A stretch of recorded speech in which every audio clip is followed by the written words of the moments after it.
Chapter 195. No way. It couldn't go on like this.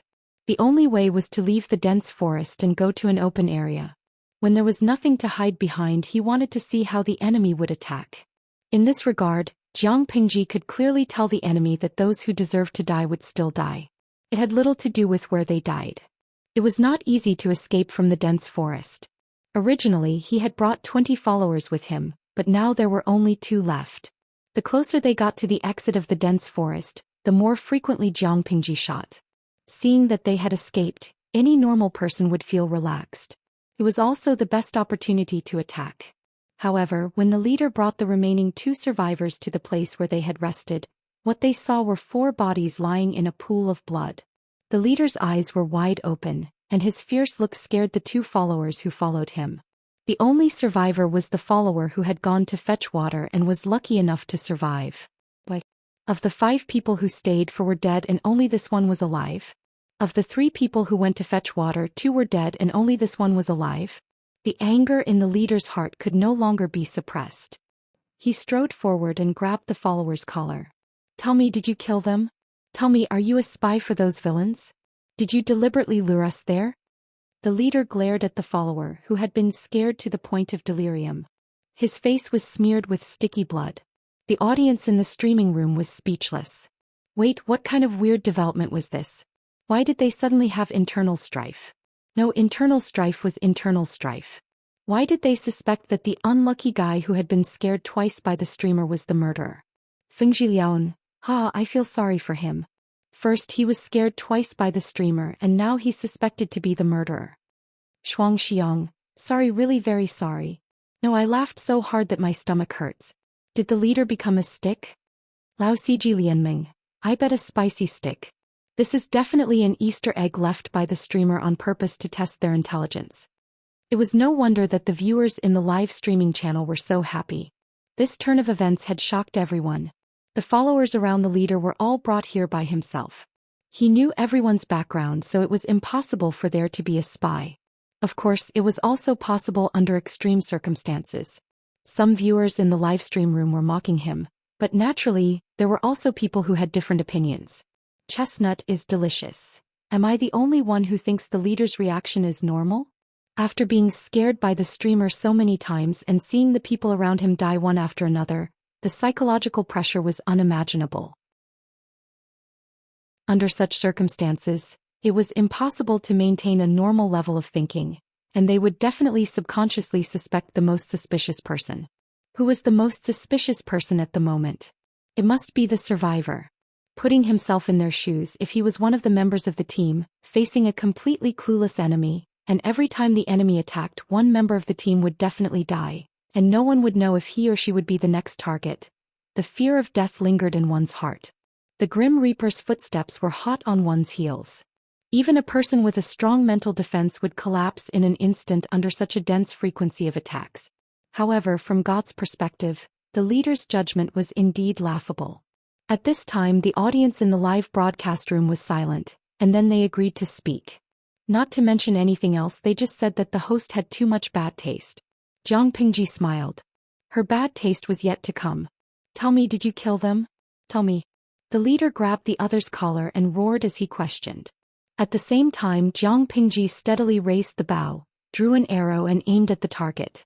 Swoosh! In the next moment, blood burst out and covered his face.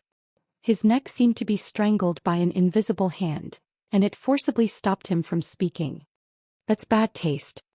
Jiang Pingji snorted coldly, and another wave of 666 flew by in the live broadcast room. My host, you're amazing. Jiang Pingji was too lazy to struggle with the last few shrimps. She raised her hand, put her finger to her lips and whistled. The horse neighed and the sound of hooves came from afar. A vigorous white figure galloped out of the dense forest. The other horses seemed to be summoned and they all ran toward the white horse. The scene was chaotic. Game over. Jiang Pingji drew her bow for the last time and killed 2 birds with 1 stone. She took the lives of the 2 people beside the leader. She had said that 1 messenger was enough. Let's go. Pack up and go home. The white horse galloped toward her. Jiang Pingji smiled, ran 2 steps forward and jumped on the horse's back. The pure-blooded warhorse of the northern borderline was indeed worthy of its reputation. Only then did the leader see who had ambushed them. Just as he was about to draw his bow and shoot an arrow, the horse galloped wildly, kicking up a cloud of dust and blocking his line of sight. All he could see was the buttocks of the horse and the small figure that had already become a small dot in the distance. Humph! The leader was so angry that he threw the bow and arrow in his hand to the ground. None of the 27 followers around him survived. Who is it? That's too much. The leader spat out these words through gritted teeth, and a smell of iron spread in his mouth. The only thing he could be thankful for was that his horse had a good relationship with him, and it was not affected by the white horse. Otherwise he would have to walk to the next station with an empty stomach. In the future, I will take revenge. Jiang Pingji did not care whether he wanted to take revenge or not. Even his life was deliberately spared. If it were not for the messenger, he would have died and gone to hell to show off his arrogance to the king of hell. Jiang Pingji hung up the bow and put the quiver back. She leisurely sat on the horse's back and let the white horse walk around as it pleased. She led a group of brothers to look for food. The horses were intimidated by the white horse's imposing manner, so they all became obedient. It seems that you are the king of horses. Jiang Pingji saw that and patted the horse's neck with a smile. The horse responded with a loud snort. Its beautiful and smooth mane swayed slightly with its movements, brushing against her wrist and making her feel a little itchy. What a proud little girl. Yes, it was a mare, but it was more hot-tempered than any stallion. It liked to kick its hooves at the slightest provocation. Jiang Pingji carefully counted the number of horses. There were exactly 27 of them. Host V, this is a big win. It seems that robbing the enemy to help me is good for my health. What do you mean by robbing the enemy to help me? Host, your worldview has fallen to the ground. Do you want to bend down and pick it up? The viewers in the streaming room said that they had lived for a long time, but they liked Jiang Pingji's carefree and unrestrained behavior. So, their worldview had been led astray by the host. Chapter 196. Jiang Pingji jumped down from the horse's back. The white horse was very understanding. It rubbed her cheek affectionately and then ran to the side to nibble on the grass. I wonder when I can eat pears. Looking at the pear trees by the banks of the Yishui River, Jiang Pingji took a deep breath. Her nose was filled with the fresh fragrance of pears. At this time no one was holding a gathering on the bank of the Yi River, so there was no one on the bank at all, except for the constantly moving horse butts. Jiang Pingji walked straight to the shore. She kicked off her wooden clogs and took off her socks. She dipped her feet into the water and sighed. A cool feeling spread from the tip of her toes to the rest of her body. Jiang Pingji placed her hands on the stones by the river and leaned back slightly to look at the sky. Shushu loved slowly. I was quietly lurking, but the host's feet blew me out. Lao Siji Lianming. I think this is today's benefit. The foot control group is blessed. Lu Shi was, after all, a spoiled child. Whether it was riding a horse, shooting a gun, or running, his skin was always a little delicate. Now his feet had a few red blisters burning hot. When he touched the cold river water, he shivered in comfort. Looks like I still need to practice more. It's not good to get blisters so easily. Jiang Pingji was bored. She used the tip of her foot to stir up ripples on the surface of the water. When the blisters were no longer so hot and uncomfortable, she prepared to go ashore. However, before she could pull her feet out of the water, she found a tall young man in a lake blue scholarly robe standing not far away. He looked to be about 18 or 19 years old, with skin as delicate as flawless porcelain, bright eyes, red lips, and white teeth. His thin, moderately thick lips were curved. This was a face that easily gave people a good impression. It seemed that he was smiling at everyone. However, at this moment, the young man pursed his lips tightly with a hint of anger.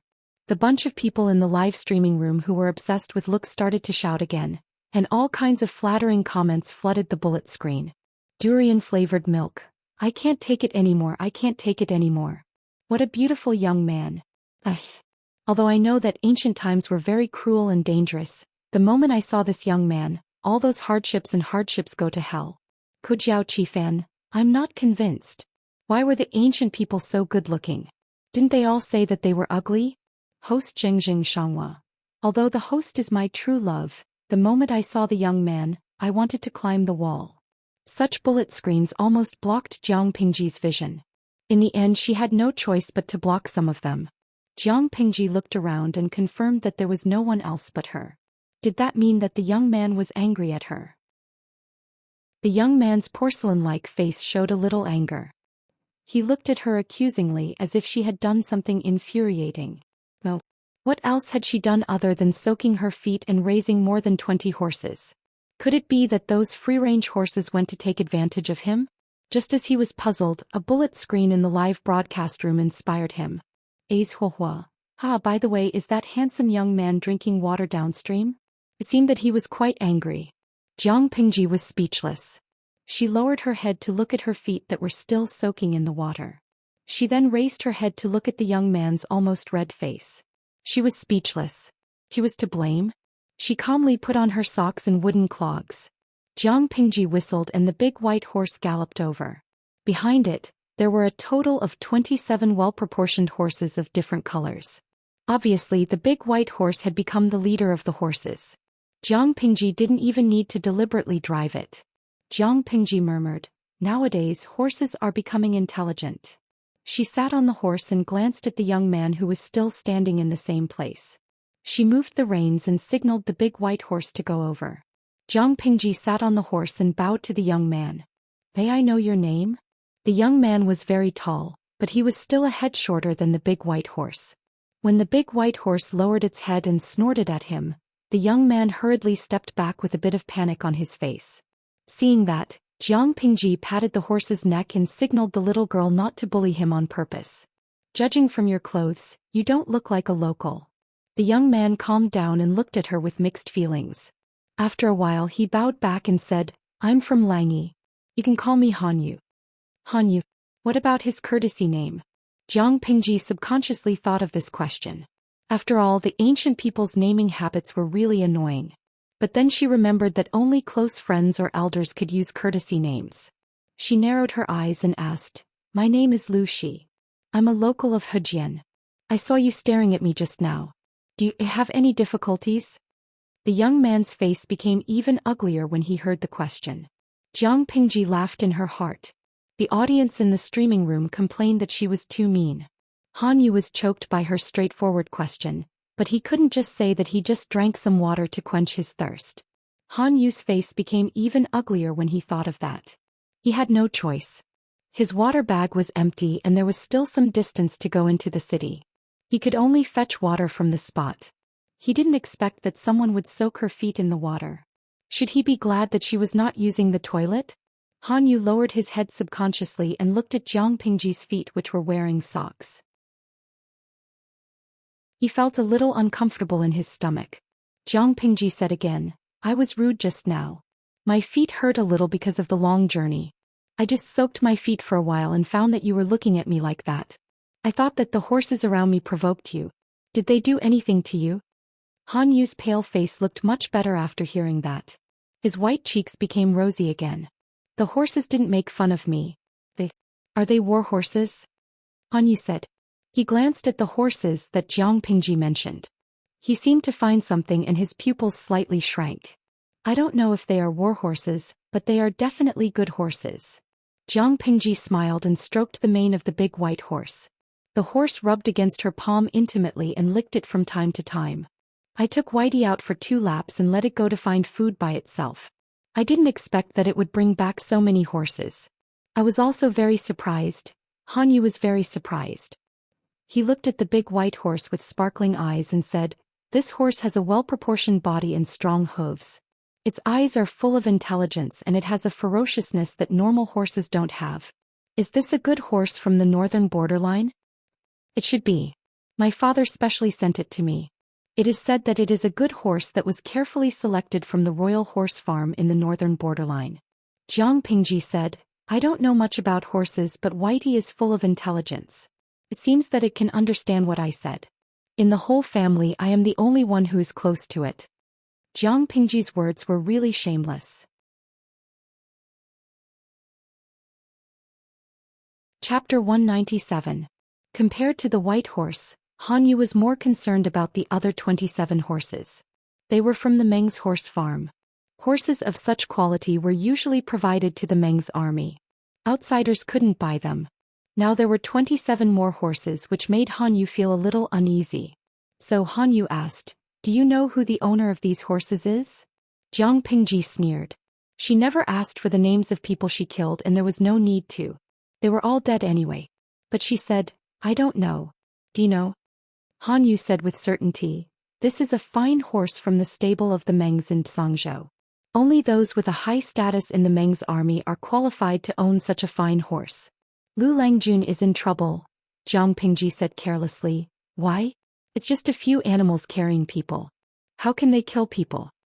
Han Yu didn't know whether to laugh or cry. He suddenly put on a serious face and said, "Not only will they kill people, but they will also implicate the whole family." "Is it that serious?" Han Yu saw that she didn't believe him, so he explained the stakes to her very seriously. "Don't doubt me, Lu Langjun. There was a tragedy in Meng County in Sangzhou. Someone stole a horse belonging to the Mengs and the whole family was involved. They were trampled to death on the horse farm. I didn't steal these horses. They came here by themselves." Jiang Pingji said seriously, "But what you said reminds me of one thing. These horses are indeed easy to get into trouble. I have to find a way to get rid of them as soon as possible." Han Yu was speechless. Jiang Pingji smiled coldly. "Langjun, you said that I'm a thief. Since I've already taken the blame, why don't I just sell all the horses and make some money? No matter how angry the Mengs are, they have to find me first." Han Yu was alert and smart. He immediately understood why Jiang Pingji's attitude toward him had changed so much. He immediately apologized. "You don't have to be so angry, Lu Langjun. I used that tragedy as an example to tell you to think twice before you act. The Meng family is powerful and arrogant. Ordinary people can't fight against them. I have no intention of slandering you for stealing." Jiang Pingji tightened her grip on the horse's belly and the white horse took 2 steps forward. She said proudly, "It doesn't matter. Since I dared to accept these troublesome little fellows, I naturally have my own reasons." Seeing her like this, Han Yu didn't continue to insist. Maybe she really had the right to be arrogant and he would only annoy her if he tried to dissuade her. The two of them had only met by chance and there was a misunderstanding at the beginning. Naturally, there was nothing much to talk about and they soon parted ways. The livestream viewers felt that it was a pity. It was rare to see such a handsome, sunny boy. It would be a pity if they did not lick his boots for a while. To avoid encountering people who knew about horses, Jiang Pingji took a shortcut and leisurely let the white horse carry her to the farm. Wow, what a big horse. So high. The children in the village had never seen so many horses. A bunch of naughty children came forward, their faces full of curiosity. Everyone wanted to reach out and touch the horse's hooves, but Jiang Pingji didn't allow it. War horses were hot-tempered. If they accidentally angered one of them, they would lose their lives if they were rewarded with a hoof. Langjun, these. Jiang Pingji jumped off the horse. "Xia, you came just in time. Ask Coach Meng to bring the horses into the farm. Remember to tie them all up." Suku thought that was not the point. The point was, didn't Langjun always say that he was very poor, and that he needed to be thrifty here and there, even to the extent of losing his mind? So, where did he get the money to buy so many war horses? Even though Suku didn't know much about horses, he still had the basic insight. He didn't know how good the horses were, but he knew that they were indeed excellent. So, where did Langjun kill people and set fires? How did he get so many? Suku accidentally blurted out what was on his mind. Jiang Pingji tilted her head and stared at him, which made his hair stand on end, as if he was going to explode in the next second. Unexpectedly, Jiang Pingji just nodded seriously and said, "Xiaoyu, you know me best." Suku was dumbfounded. The viewers in the live stream almost burst out laughing. Although he was not as handsome as Han Yu, Suku was still very handsome. "Langjun, you really killed people and set fires?" Suku didn't know how to react. However, when he saw Jiang Pingji's half-smile, Suku suddenly realized that something was wrong. "I killed people, but I didn't set fires," Jiang Pingji said seriously and added, "Setting fire to the forest is a serious crime." In Jiang Pingji's era, wood resources were scarce. Only the rich and the aristocratic families could afford pure wood furniture. In order to protect the decreasing forest resources, the relevant regulations were introduced. Setting fire to the forest was a serious crime and it could lead to death. Suku heard that and felt slightly relieved. No, he didn't set fire so he couldn't kill people. At that moment he carefully counted the number of horses. Minus the one that belonged to his Langjun, there were 27 left. 27? Thinking about the number and the killing that his Langjun said, he seemed to understand something. Anyway, I took them from the Mengs. It doesn't cost me anything. Jiang Pingji raised her hand and patted Suku's shoulder. But the horses raised by the Mengs have special marks. People who know horses can easily recognize them. This is going to be a problem. Before Suku could react, Jiang Pingji had already made a decision. Find a way to sell them. They can probably be worth a lot of money. The horses. Suku's mind flashed with the approximate market value of the horses. Horses used for transportation were usually not cheap, and a horse like this was worth dozens of times more. But won't it be a pity?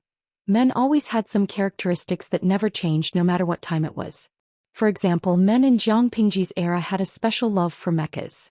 Some people even joked that mechas were men's true love. In this era, men seemed to be like this as well. They had a unique love for strong and healthy horses. Jiang Pingji said, I can keep them, but I don't think it's necessary. I killed those lackeys of the Mengs and only left one alive to report back. They know that these horses are in my hands. Suku was suddenly shocked and immediately sobered up. He was still very rational when it came to his personal interests and interests. If that's the case, we'd better find a way to sell the horses as soon as possible. It's fine even if the price is lower. We can't keep them and cause trouble. Suku had already started to calculate in his mind how much money and food the horses could bring them. Yes, but I don't know how to sell them. We'll need to find a slightly more professional person. Jiang Pingji smiled. The Mengs were a jinx to others, but they seemed to be a blessing to her.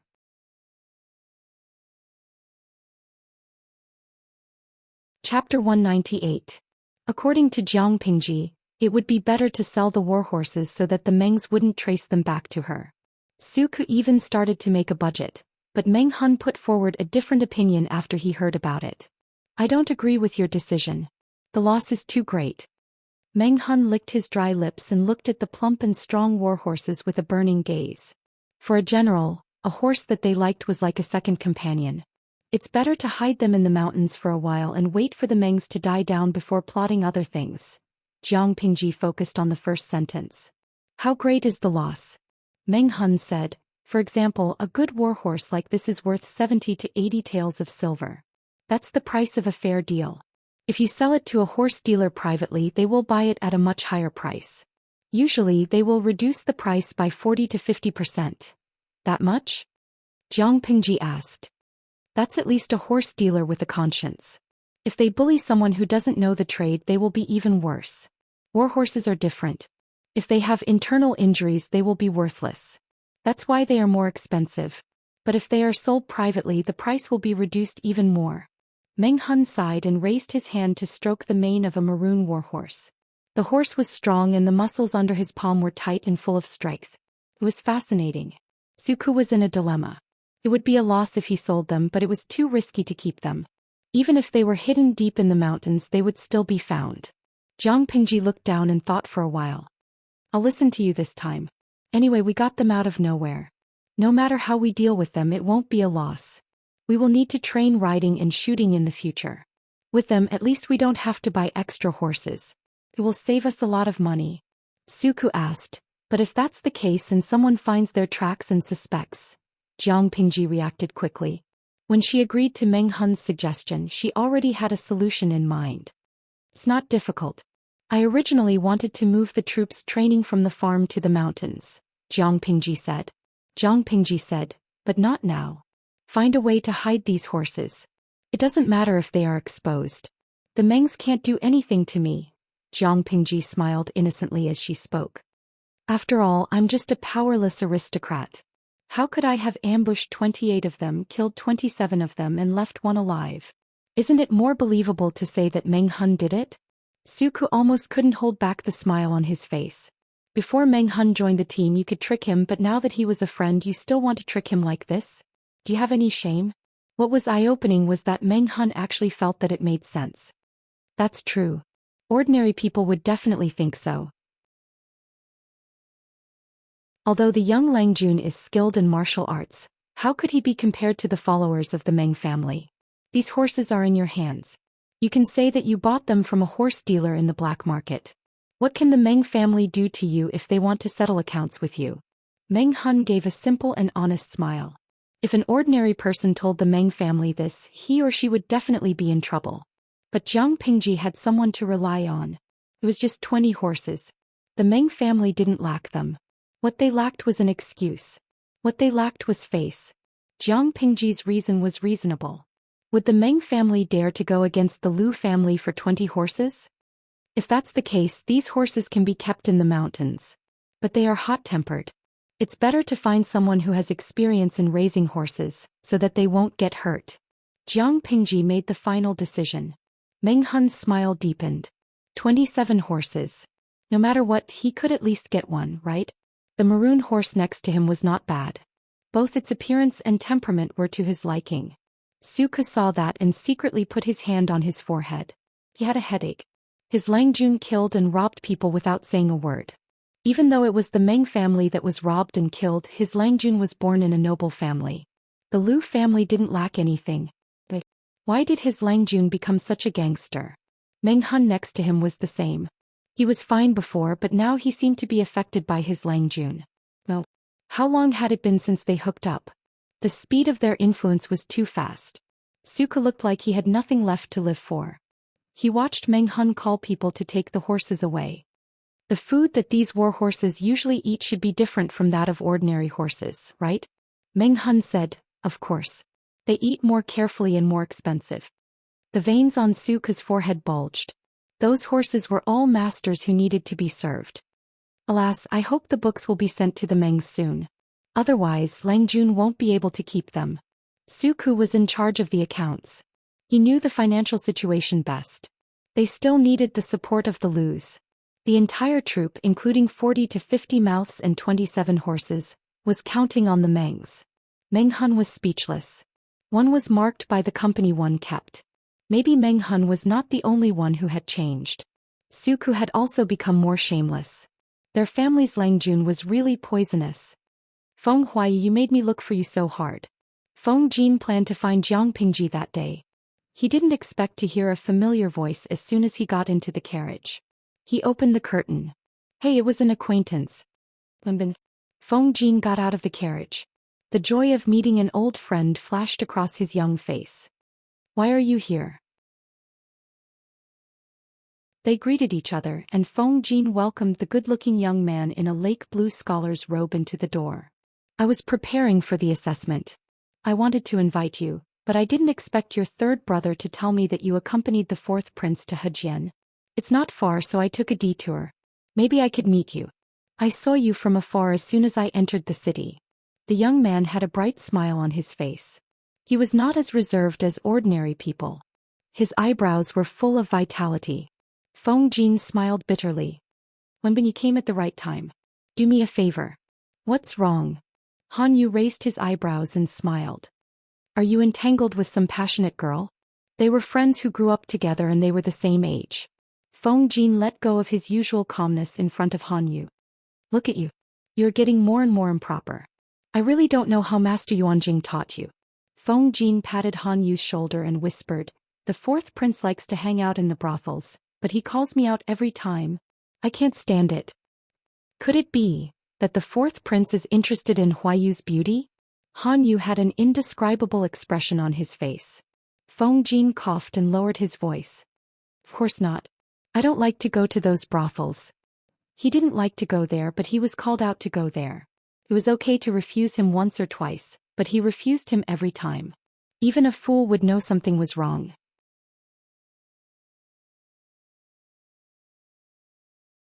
Chapter 199. Han Yu raised his eyebrows and teased. So, what do you want me to help you with? He doesn't know you well. If he wants to drive you away, just pretend that you don't understand. Wuma Jun went to the brothel every few days to make friends with Lu Shi. He liked to invite Feng Jin along every time. Now that Han Yu was here, Feng Jin had an excuse to get away. You should have just rejected him directly. What can a useless fourth prince do to you? You are just trying to save face, Han Yu said carelessly. Feng Jin was not valued, but he was still the second son of the Feng family. If he didn't want to do something, Wu Ma Jun couldn't force him to do it. Feng Jin smiled bitterly. A leopard couldn't change its spots. It was his nature and it wasn't easy to change it. Wu Ma Jun was annoying, but Feng Jin didn't want to offend the fourth prince yet. There was no need to make it ugly. Han Yu still had the same temperament. I haven't seen you for a few years.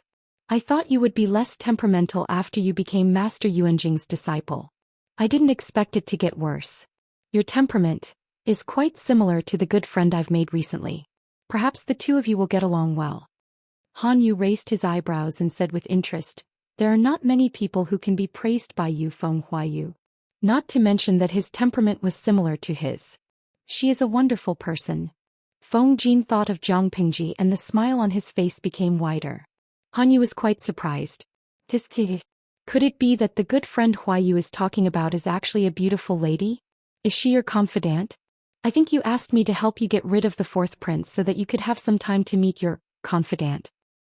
His smile was so sweet that Han Yu felt like he was going to be blinded. Feng Jin's smile became more and more helpless after hearing what Han Yu said. Although his good friend was indeed a woman, she was not a confidant. He didn't know what Han Yu was thinking about. Of course it's not a wife and it's not a close female friend. It's a good friend. Wenbin can't slander Feng Jin's style just because of his experience. I originally wanted to introduce the two of you to each other, but now that I see that you have a big mouth, I think it's better to forget about it. Feng Jin and Han Yu were good friends who grew up together. They were as close as brothers and would occasionally make some harmless jokes. Hey, don't. He must be a rare young talent to be praised by Huayu. I want to get to know him. Only then did Feng Jin let go of Han Yu. If Wenbin had come a little later, I'm afraid I would have gone to find Lanting.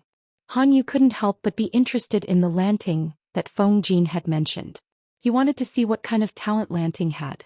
As a student of Master Yuanjing, Han Yu had seen too many young talents, who claimed to be gifted by the heavens. One or two of them tried to be Master Yuanjing's disciples, but what was the result? It was either an exaggeration or an unworthy name. There were only a few people who could catch Han Yu's eye. Han Yu said, it's not too late to visit now. Feng Jin hesitated for a moment before nodding. All right. Because of the addition of Han Yu, Feng Jin specially wrote a visiting card. Otherwise, it would be too rude to bring someone he didn't know directly to his door. Unfortunately, the concierge told Feng Jin that his Langjun had been away for some time. Did Lanting say when he would come back? Feng Jin asked in a good temper. The gatekeeper thought for a moment and said, Langjun only said that he would come back before the city gate is locked. Before the city gate is locked?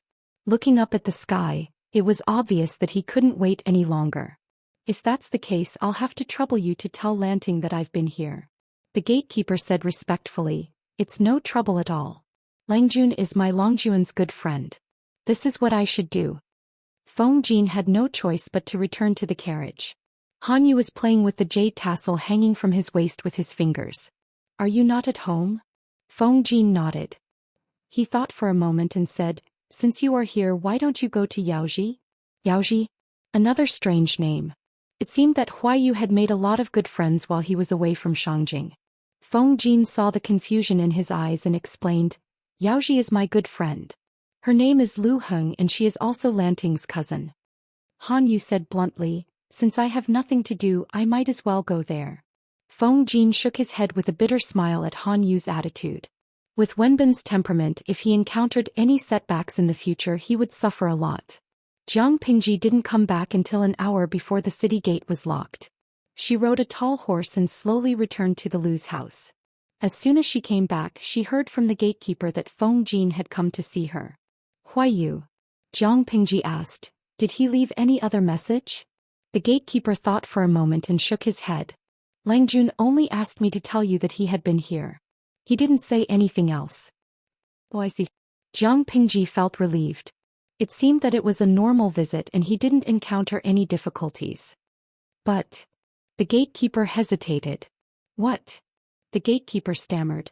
The one who often goes with Feng Langjun has come to see you again. Jiang Pingji tried not to think too much. What did he mean by, always goes with Feng Jin? It felt like there was an affair going on between them. Did you say that Wuma Jun came again today?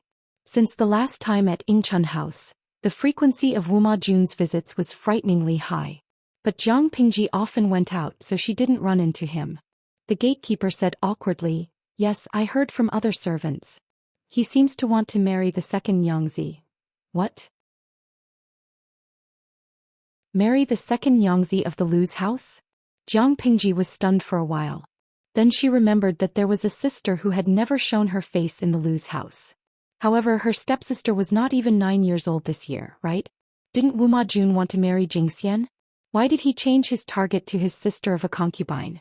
Or could it be that this person wanted both of them? Jiang Pingji's eyes turned cold. She pursed her lips and looked extremely unhappy. After returning to the house, she went straight to see Lu Shi. He was reading some documents seriously. "Lanting, you're here." Lu Shi put the book aside and smiled. "Sit next to me." Jiang Pingji asked directly, "Father, what do you mean?" If Lu Shi had not hinted or misled Wuma Jun, he wouldn't have known that there was a daughter of a mistress in the Lu's house. For some reason, although the siblings were in the house, they were scarily invisible in the eyes of others. It was obvious that someone had done it on purpose. Lu Shi asked, "What?" "There is a rumor in the world that Wuma Jun wants to marry my sister." Lu Shi said, "It's not a rumor. I did agree to it." Jiang Pingji. "Lanting, I swore in front of your mother's grave," Lu Shi said. "I won't let those who hurt her and this family live a good life." "But my sister," Lu Shi said meaningfully, "I only have your mother in my life." Jiang Pingji suddenly understood. The children in the house were not Lu Shi's biological children? If that was the case, she couldn't help but look at Lu Shi's head.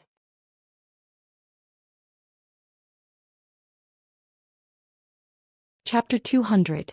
"Father, you mean my sister?" Jiang Pingji withdrew her gaze. She did not want to be too obvious and hurt his dignity as a man. "It's just a grudge between the previous generation. I'll tell you in detail when everything is settled." Lu Shi caressed her hair and said gently, "You don't have to listen to the intrigues in the backyard. You don't want to dirty your ears and change your temperament. Did you agree to marry my sister to Wuma Jun to avenge my mother?" Jiang Pingji asked. At the same time she was deep in thought. If that was the case, there must be something special about this stepsister's identity. Yes, it's a very important part. Lu Shi's lips curled into a sinister smile. It was as if there was a cold lake deep in his eyes. "I wanted to wait a few more years, but Wuma Jun came to me on his own.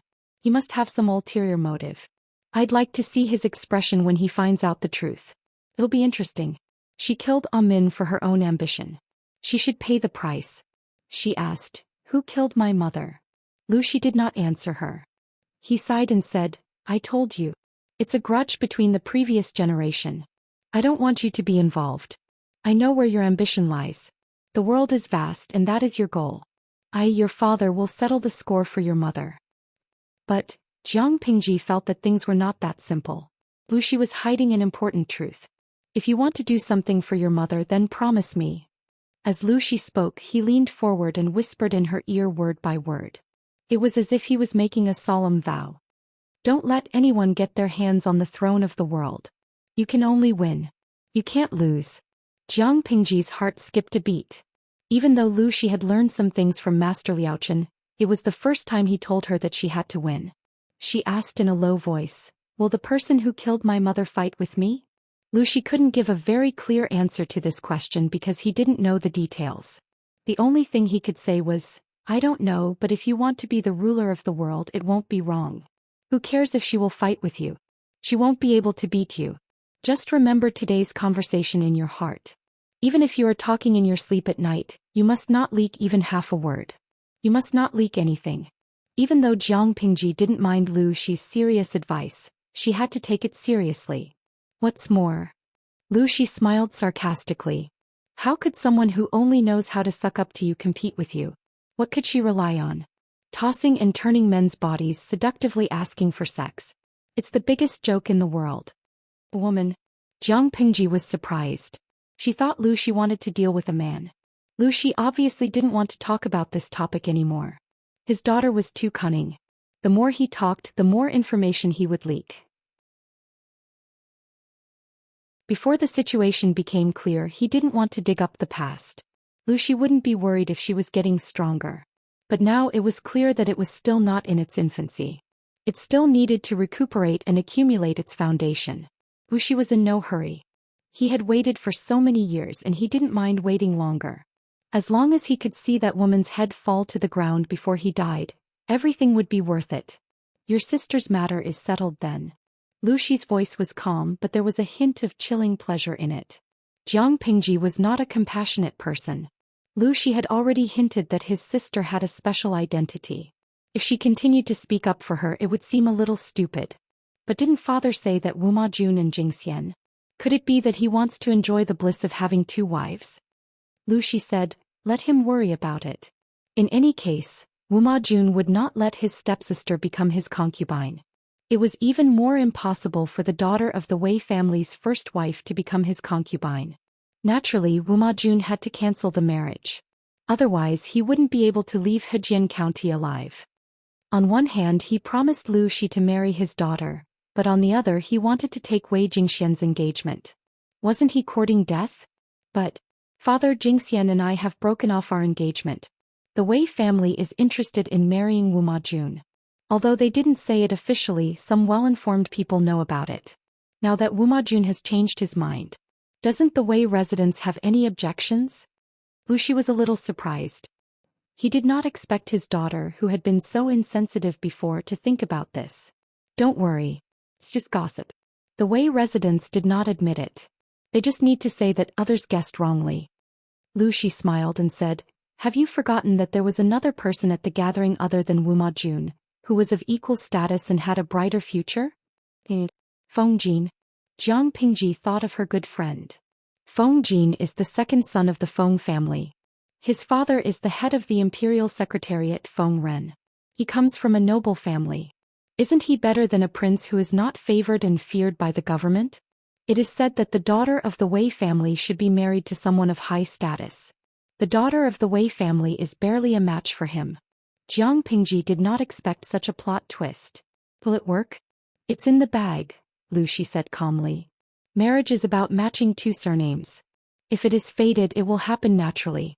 Jiang Pingji was speechless. But you are on good terms with Feng Jin. If he really marries the daughter of the Wei family, it may affect the relationship between you two. No matter how they broke off the engagement, Wei Jingxian would always be labeled as Lu Shi's ex-fiancé. Feng Jin knew that their relationship was pure, but a man's mentality would always be a little stiff. Especially when Feng Jin and Lu Shi had more contact in the future. They would visit each other and Lu Shi would see the married Wei Jingxian. He was afraid that Feng Jin would think too much. Jiang Pingji only wanted to touch her forehead and say, how overthinking. This was not the era where everyone was gay. Seeing 2 people of the same sex getting along well, one could speculate that they were in an impure relationship. Lu Shi did not know that Feng Jin had long known that Jiang Pingji was a girl. Anyone who married Wei Jingxian would feel disgusted, but Feng Jin would not. Jiang Pingji said with certainty, that won't happen. Huayu is not an ordinary man. She was not worried that Feng Jin would feel disgusted, but she was worried that Wei Jingxian would. If the 2 of them were fated to be husband and wife, she would have to keep a distance from Feng Jin. She could not cause a family conflict, could she? But for now she did not have to worry too much. Nothing was set in stone yet. Lu Shi praised, Feng Huayu is indeed not simple. It was a pity that the son of the Feng family was destined to not be on the same path as his daughter.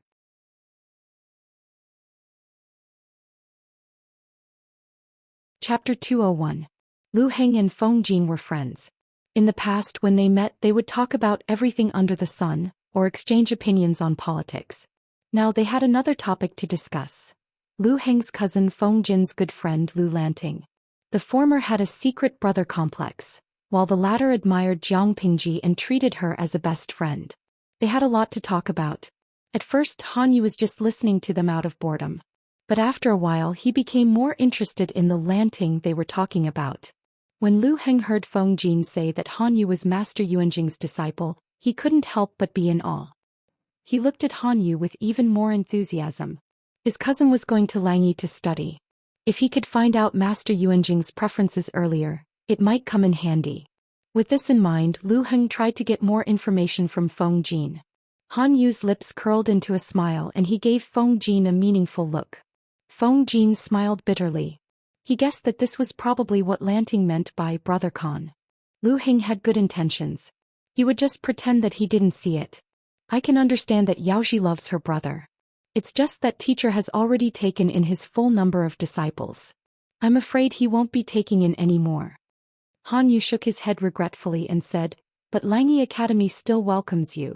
If you go to Langyi in the future you can be my classmate. This time Feng Jin, who was watching from the side, was surprised. Already full? Master Yuanjing has found the fourth person he has been looking for? This time it was Lu Heng's turn to be confused. Why couldn't he understand what these two were saying? Feng Jin could not help but sigh when he saw that she was still puzzled. Yaoxi, there's something you don't know. When Master Yuanjing took back the 3 cities and returned to Langyi County, he performed a divination for himself. He was destined to have 4 disciples. A few years ago, I heard that you had already accepted 3 disciples. I thought that with Lanting's talent he would be the 4th disciple that you're looking for. I didn't expect that you already have one. In terms of students, all the students in Langyi Academy could be considered as Yuanjing's students. However, there could only be 4 real disciples. Lu Heng's face was filled with disappointment. Although he belittled his cousin, he was still very proud of him. How could a student and a personal disciple be the same? For the former, Master Yuanjing only came out to give lectures occasionally, but for the latter he taught everything he knew. AI. Lu Heng sighed and then said somewhat open-mindedly, if I get it, it's my fortune. If I don't, it's my fate. However, I heard from Huaiyu that Master Yuanjing was painstakingly looking for his 4th disciple. This is really puzzling. He emphasized the word diligently. With Master Yuanjing's fame and talent, which scholar in the world would not go after him? Too many students had racked their brains just to meet Master Yuanjing. If they could be accepted as his disciple, it would be a blessing to their ancestors. Would Master Yuanjing still need to search for him? Simply absurd. However, he was not so sure after observing Feng Jin and Han Yu's expressions. Han Yu said, I had recommended Huaiyu to Master, but Master said that Huaiyu had another destiny in life and he was not fated to be with him. Master Yuanjing had a quirk when it came to accepting disciples. Not only did he want the disciple to be smart and have a temperament that suited his taste, but he was also particular about mysterious fate. Just as Lu Heng thought, after Master Yuanjing became famous, there were countless people who wanted to be his direct disciple. He could choose any outstanding talent in the world. What kind of student couldn't he find? Han Yu also wanted to give it a try, but he did not expect that Master Yuanjing would take the initiative to accept a disciple. After entering the sect, he had seen too many people who were praised by Master Yuanjing, but all of them failed at the last stage. They had another destiny and were not fated to be Master Yuanjing's disciple. To hell with the fate of master and disciple. If you don't accept disciples, how can there be the fate of master and disciple? Master Yuanjing only smiled and did not say anything about this resentment. He never explained anything. The first 3 disciples were accepted smoothly, but the last one had been hanging around for many years. He thought he could not find him anymore. Feng Jin was curious. Although Master Yuanjing's criteria for accepting a disciple were a little strange, and the last one was even more inexplicable, he could tell how much he valued this matter. The first 3 disciples were accepted quickly, but the last one was not easy to accept. Feng Jin was indeed curious. I don't know who the 4th disciple is. I remember that Wenbin wrote to me last time that Master Yuanjing was quite troubled about accepting disciples. Now that we met, he told me that the candidate has already been selected.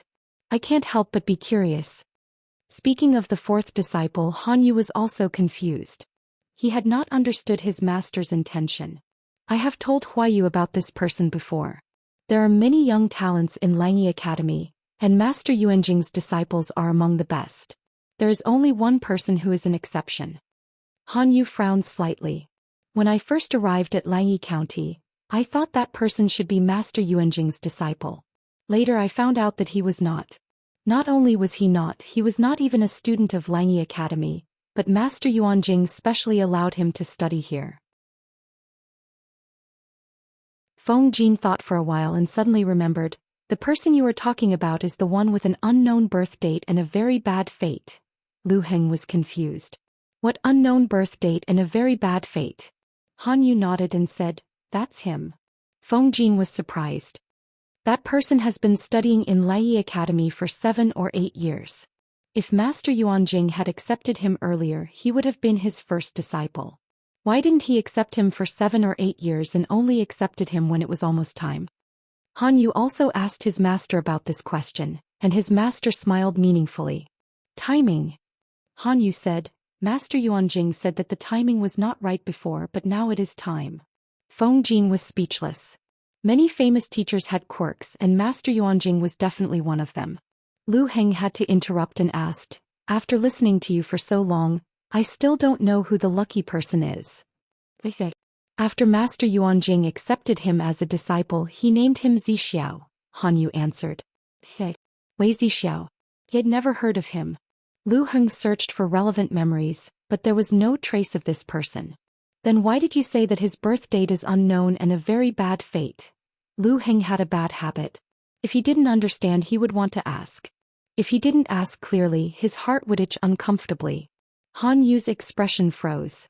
It seemed that he was having a hard time talking about it. Lu Heng thought that Han Yu had encountered a problem. His heart skipped a beat and he quickly said, I am presumptuous. Please forgive me, Wenbin. Han Yu shook his head and said softly, there is no taboo. I am just afraid that others will have unnecessary fear and scruples towards Zixiao if I say it. The people of the world are ignorant and fear ghosts and gods.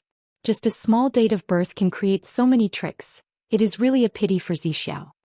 If it weren't for Wei Xi's good luck, he might have been strangled to death by his family and thrown into the wilderness when he was born. Lu Heng heard this and didn't continue to ask. If he had asked, Han Yu might have told him, but it was not a gentleman's behavior to join in the fun.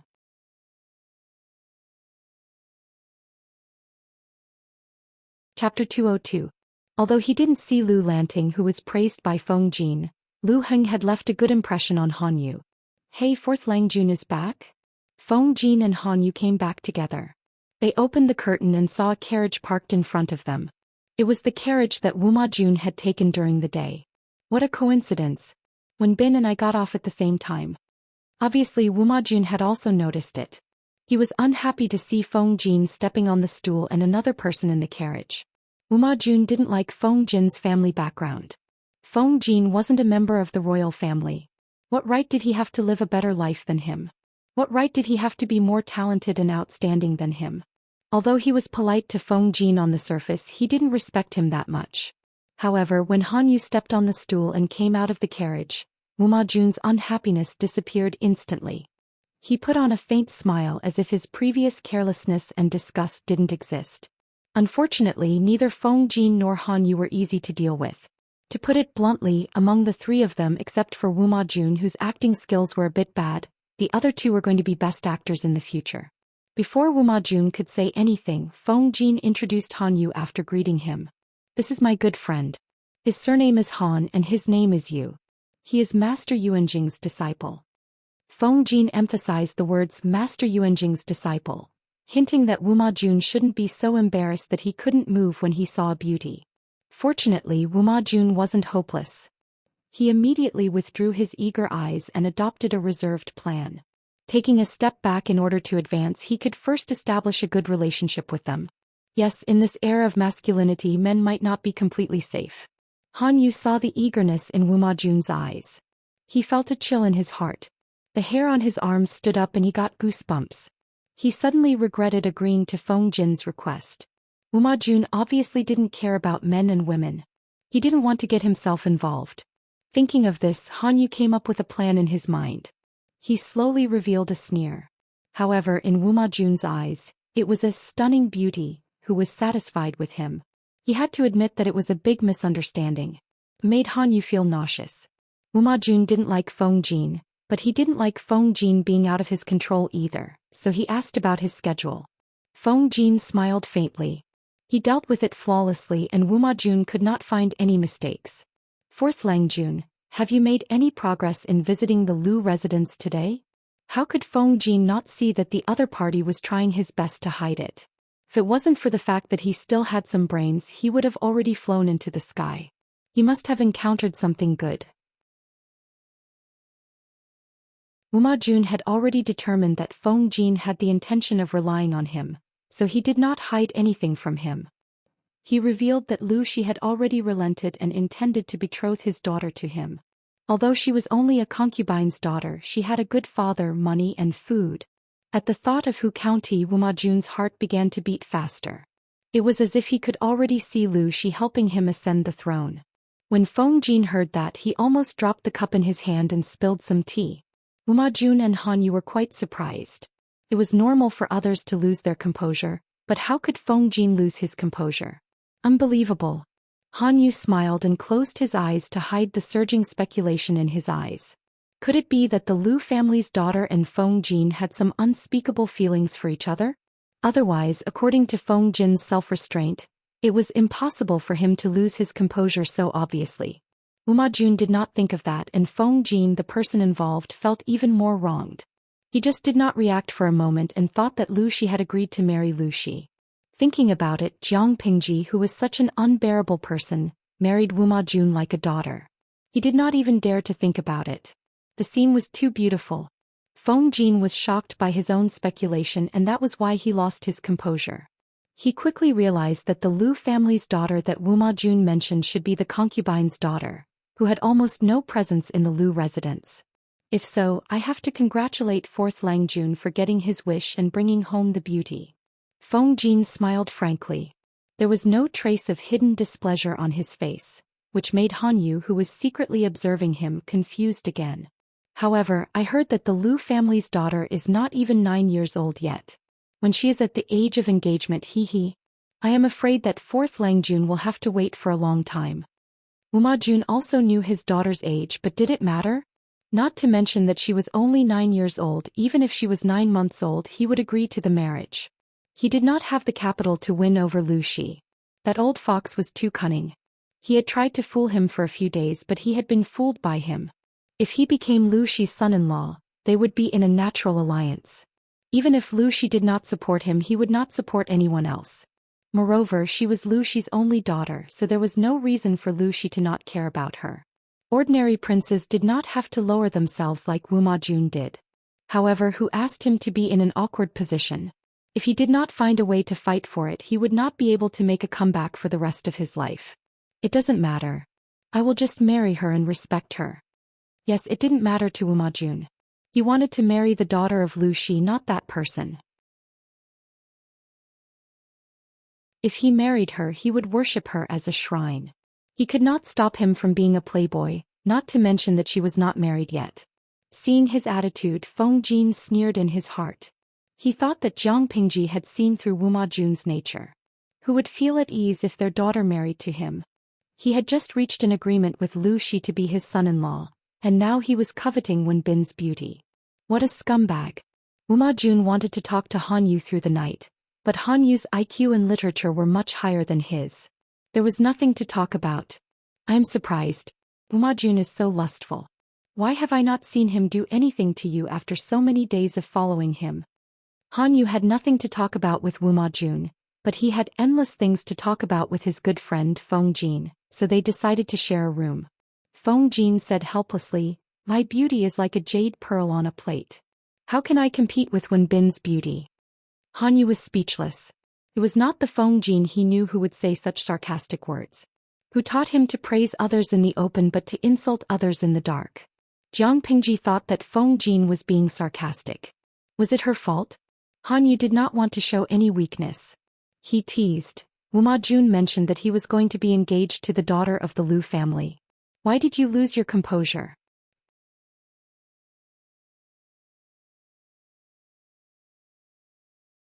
Chapter 203.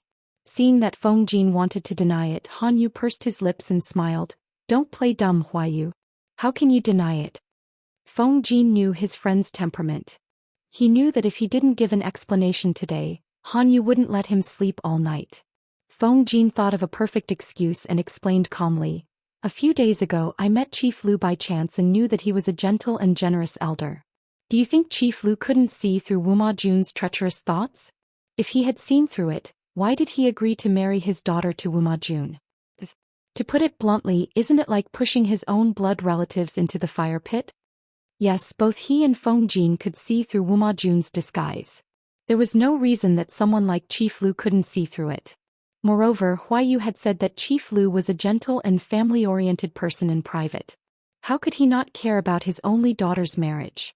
So, that's why you lost your composure? Han Yu squinted his eyes. It seemed that he still had doubts about Feng Jin's words. Feng Jin said seriously, otherwise? The daughter of the Lu family is not even 9 years old and I will be married in 2 years. What kind of relationship could there be? Besides, the daughter of the Lu family has been raised in the boudoir since she was a child. She rarely goes out. Even her brother Lanting rarely sees her. How could I, a man outside, have any relationship with her? It's okay that you are a playboy, but how could you slander the innocence of a noble girl? Han Yu lost interest and sat on the side of the bed sulkily. He changed the topic and asked, if so, according to what Huaiyu said, why did Chief Lu do this? Feng Jin couldn't figure it out either, but he was secretly relieved. Han Yu was not easy to deal with. He would be finished if he gave himself away. Feng Jin shook his head in confusion. Well, I don't understand either. I think Chief Lu has other considerations. How could a man with a generous and family-oriented temperament as well as extremely sharp judgment and experience not see through Wu Majun's clumsy disguise? It didn't make sense at all. Unless there was a compelling reason that made Chief Lu act in this way. Han Yu's face was filled with the word interested, but Feng Jin was not curious at all. Whether Lu Shi married his daughter or not was his family's business. Why should two unrelated men get involved? As usual, Feng Jin read a book in front of the lamp for a while. When he felt a little sleepy, he decided to go to bed. As soon as he lay down, Han Yu said, I hope it won't involve politics. County Chief Lu's methods are a little creepy. Feng Jin was secretly amused. County Chief Lu is such a character. If it's not for the sake of the imperial court, could it be for a personal grudge? What kind of logic was it to marry the son he had raised for a few years to Wu Majun just because of a personal grudge? Han Yu couldn't figure out Lu Shi's intentions. Forget it. My head hurts if I think too much. The two of them talked about their daily lives and learned about the things that had happened to each other over the years. They couldn't help but sigh. All of a sudden, Han Yu remembered Master Yuanjing's worries. Mister has been rather worried recently. The aristocratic families have already flourished to such an extent. If we don't restrain ourselves, I'm afraid something bad will happen. Both of them were still awake and were chatting to pass the time. Feng Jin sneered, rein in at the precipice? How could they do that? It wasn't that no one had realized this problem. The point was that the aristocratic families were like a carriage that was slipping down the slope and they couldn't control it anymore. If the future ruler of the world is also a member of the aristocratic families, maybe we can continue our glory. But what if he isn't? Even if he is a member of the aristocratic families, who can tolerate the royal family being controlled by the aristocratic families? Or even lower than them? The aristocratic families have crossed the line. Han Yu was stunned for a moment. He didn't expect Feng Jin to have such a bold idea. However, Han Yu couldn't refute Feng Jin's words. Nowadays, the royal family of Dongqing was the Wuma family, but the real helmsman was the 4 aristocratic families. Which of the important positions in each province and county wasn't from the aristocratic families? How many children of poor families were there? Dongqing had always emphasized culture and restrained martial arts. Their military was weak and almost all of them were lost in the battlefield in the north borderline. If the aristocratic families didn't agree, the emperor's order couldn't even be passed out of the Xiangyang palace. Wasn't the royal family afraid of those aristocratic families? Afraid? Of course they were afraid. Who would feel comfortable if they had the world but couldn't enjoy the supreme power? However, the royal family of Dongqing had gradually fallen into a disadvantageous position in the open and secret battle with the aristocratic families. They couldn't be majestic at all. Fortunately, the interests of the aristocratic families weren't united. Each had their own conflicts. The royal family of Dongqing was also in a strange balance. They were muddle-headed in front of the royal family and kept thinking about taking back the power. They kept playing dirty tricks. As the legitimate son of the Feng family, it was not easy for Feng Jin to see the drawbacks so clearly. I didn't think about it before, but after I came to Hejian and met County Chief Lu, I was suddenly enlightened. It was as if the fog in front of him was blown away by the wind, and he saw the truth. The chaos in Hu County was caused by natural disasters and sabotage, but the sabotage was greater than the natural disasters. Why did County Chief Lu persevere and even manage Hu County to its current state when others were troublesome and even lost their lives? While others were fawning over Lu Shi, few were willing to delve into the meaning of the problem. Was it because they didn't want to? Or was it because they didn't dare to? Lu Shi didn't exterminate the gentry in Hu County, and their lives weren't as easy as they used to be. They lived in fear and didn't dare to go overboard under Lu Shi's watch. But would that be enough to prevent future troubles? Not necessarily. County Chief Lu has been promoted to the General Evaluation Officer. I think there will be other changes. For example, he will be promoted to the governor on the surface, but in fact, it will be to take Hu County from him. Do you know how many people are drooling over Hu County? If Lu Shi is no longer the county chief, or if he passes away and Hu County has a new governor, what do you think will happen to Hu County? Han Yu's mouth was dry. He didn't have to think to know the answer. Hu County was like a lamb that Lu Shi had carefully raised. It slowly grew up, became fat, and the wool on its body was thicker. Around it there were countless greedy eyes staring at it. Once Lu Shi, the shepherd, was distracted or simply not around, the fat lamb would be plucked by the greedy demonic eye. Those who had a bit of foresight would probably keep the lamb and pluck it when it grew some hair. If the greedy people who couldn't wait for the wool to grow, they would probably kill the fat lamb. Han Yu said. In the end, County Chief Lu still cared about his identity as an aristocratic family, so he didn't kill all the aristocratic families to avoid future troubles. Their reason told them that it was best to kill all the aristocratic families, but they were all from aristocratic families. If the same problem was put in front of them, they would probably make the same decision as Lu Shi or even a little softer. Han Yu frowned slightly. It seemed that he didn't like this heavy topic. What made him even more unhappy was that he knew he couldn't avoid this conflict in the future. Unless he was willing to give up all his knowledge and live in seclusion, no matter what happened outside. But was it possible?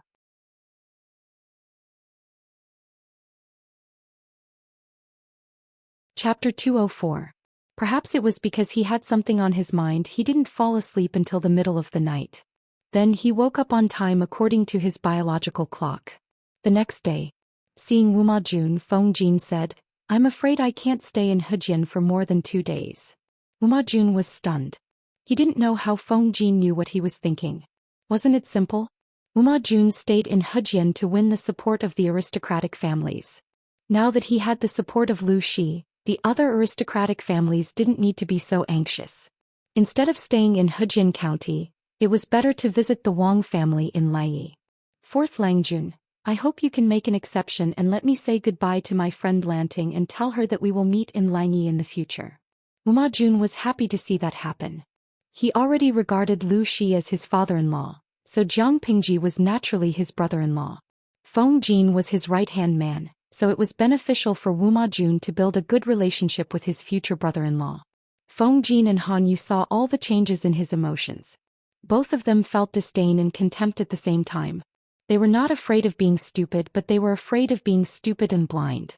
Wuma Jun had already regarded Feng Jin as an aide and a subordinate that he could order around. That was ridiculous. What did Wuma Jun do to deserve Feng Jin's loyalty? However, they didn't say anything. They just went out together.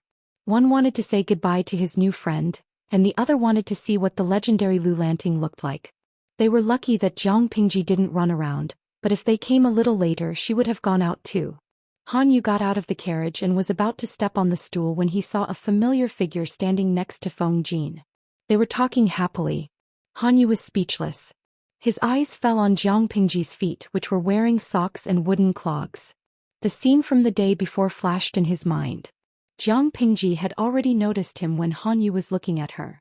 It wasn't that she had sharp eyes and ears, but the enthusiasm in the streaming room had almost blown the roof off. Nongfu Shangquan Yudiangshuan. I watched the streaming video on Baidu yesterday. I thought it was a pity, but I didn't expect to see him in person. I was so excited that I wanted to shake his hand. Must be very smooth. Jiang Pingji sneered in her heart when she saw the bullet screen. Even though she was watching the live stream, there was still a screen between them. Dream on. Bayan Huakai, no. Host, give the handsome young man a close-up, magnified close-up. I want to take a screenshot and use it as a mural. He wasn't even dead yet and they were already planning to hang him on the wall. Jiang Pingji ridiculed every bullet on the screen. She secretly glanced at Han Yu and found that he was also looking at her feet. Fei Shuang Dianmo. I'm a newbie in the live broadcast room. I heard that the streamer can see through a person's underwear at first sight. Then, do you know the size of this handsome young man? What is your 3 measurements? I think his fingers are so beautiful. They would be perfect for playing the piano. Jiang Pingji almost laughed when she saw the bullet screen. If the other party hadn't reminded her, she would have forgotten about it. Host V. This young man is indeed very good looking, but if you think about the image of him taking off his pants to go to the toilet, or the image of him having constipation, I don't think he's so fairy-like. This kid has been suffering from excessive internal heat recently, and it's not good for his bowels. The audience in the live broadcast room, Jiang Pingji thought she could entertain herself by ruining other people's enjoyment of beauty. Host V. As for his size, I think the girl who has used him has the most right to speak. He's young but he's already experienced a lot. He has 2 concubines who warm his bed. He's not messy but he's not clean by the standards of your world. Jiang Pingji turned Han Yu's background upside down in the streaming room. Everyone looked at Han Yu and felt that he was a handsome fairy-like young man. But when they saw the bullet screen that the streamer posted, they felt that it hurt their eyes. Streamer, why are you so cruel? Can't you just let them lick the handsome young man in peace? Xian, it hurts my eyes when I imagine the handsome young man squatting in the toilet with a conflicted face. Nongfu Shangquan Yudiangshuan, hurts my eyes +1. The streamer is really a veteran in the field of teaching people tirelessly. Jiang Pingji could tease the audience in the live broadcast room, but it was impossible for her to say what she said before. If she had a grudge against Han Yu, she wouldn't be merciful with her words. But now it seemed that Feng Jin's friend obviously knew Han Yu, so she couldn't tease him rudely. Feng Jin noticed the weird atmosphere between Jiang Pingji and Han Yu and a guess came to his mind. Could it be that the 2 of you have already met? Jiang Pingji laughed in her heart. Yes, more than just met. Han Yu also laughed secretly. What a small world. Before I entered the city yesterday, I met Lu Langjun and had a brief conversation with him. Feng Jin was overjoyed and said, I guess it's fate. Jiang Pingji laughed. Doomed fate. However, it was just the beginning. There were surprises everywhere in life. For example, when Feng Jin introduced Han Yu's courtesy name to her, Jiang Pingji was strangely silent. She stared at Han Yu as if she wanted to see through the layers of clothes and see through him. Han Yu subconsciously took a step back and said reluctantly, Lu Langjun, is there something wrong with my appearance? It's very neat. Jiang Pingji added, Wenbin, do you know a man named Qing Yumo? Jiang Pingji had never thought that the man her father recommended to marry into her family would appear in front of her. It was fate. Han Yu was confused and asked, Lu Langjun, have you heard of Yumo? Jiang Pingji didn't answer but asked back, so Wei Zixiao does exist? Han Yu then realized that there was something wrong with Jiang Pingji's words. Lu Langjun has never heard of them, so how do you know about them? I once dreamed that there was a fairy in the Jasper Lake. There was a fairy beauty taking a bath and burning incense. I wanted to go closer to ask her, but I heard someone call her Zixiao. The beauty answered and called him Yumo. Hearing the voice, I knew that the fairy was a man. Jiang Pingji described it vividly as if she had really had the dream. Both Feng Jin and Han Yu were stunned. However, the audience in the streaming room couldn't buy it. After all, they already knew how bad Jiang Pingji was. They would never be fooled. Lao Siji Lianmeng. I feel sorry for the confused young Feng Jin and Han Yu. They have been tricked by the streamer. Nongfu Shangquan Yudiangshuan. Sorry +1. Who would call their partners by their full names. The loophole in Jiang Pingji's story was that she accurately called out Qing Yumo and Wei Zixiao's surnames. If they really knew their names from a dream, they couldn't call each other by their full names, could they? So, it was possible to know their first names but not their surnames.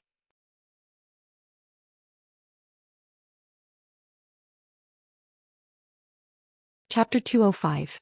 If that's the case, you also saw me in your dreams? Han Yu asked with a faint smile. He looked friendly, but there was a hint of judgment in his eyes. Who would believe such nonsense? Yes, another loophole in Jiang Pingji's story was that there was another person in it, Han Yu. If you paid attention, you would notice that she asked Qing Yumo and Wei Zixiao in surprise after hearing Han Yu's courtesy name. If the story was not contradictory, then Han Yu should have appeared in her dream. Otherwise she must have made it up.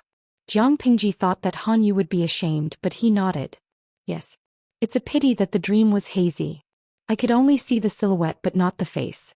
I thought it was just a dream, but I didn't expect it to be real. The viewers in the streaming room were amazed by Jiang Pingji's acting skills. Jinchuan can liang. I only admire the streamer's acting skills.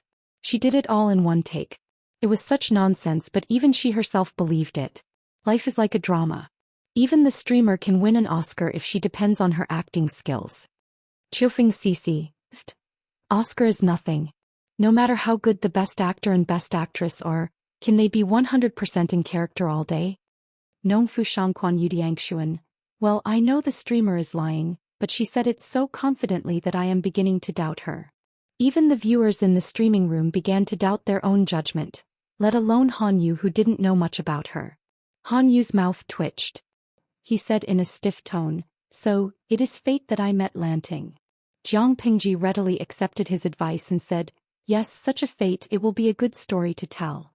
Feng Jin believed her and said with surprise, "People say that what you think about in the day is what you dream about at night." But Lanting was born and grew up in Hejian County. He had never heard of the names of Wen Bin and the other two. Wei Zixiao's courtesy name was only recently given.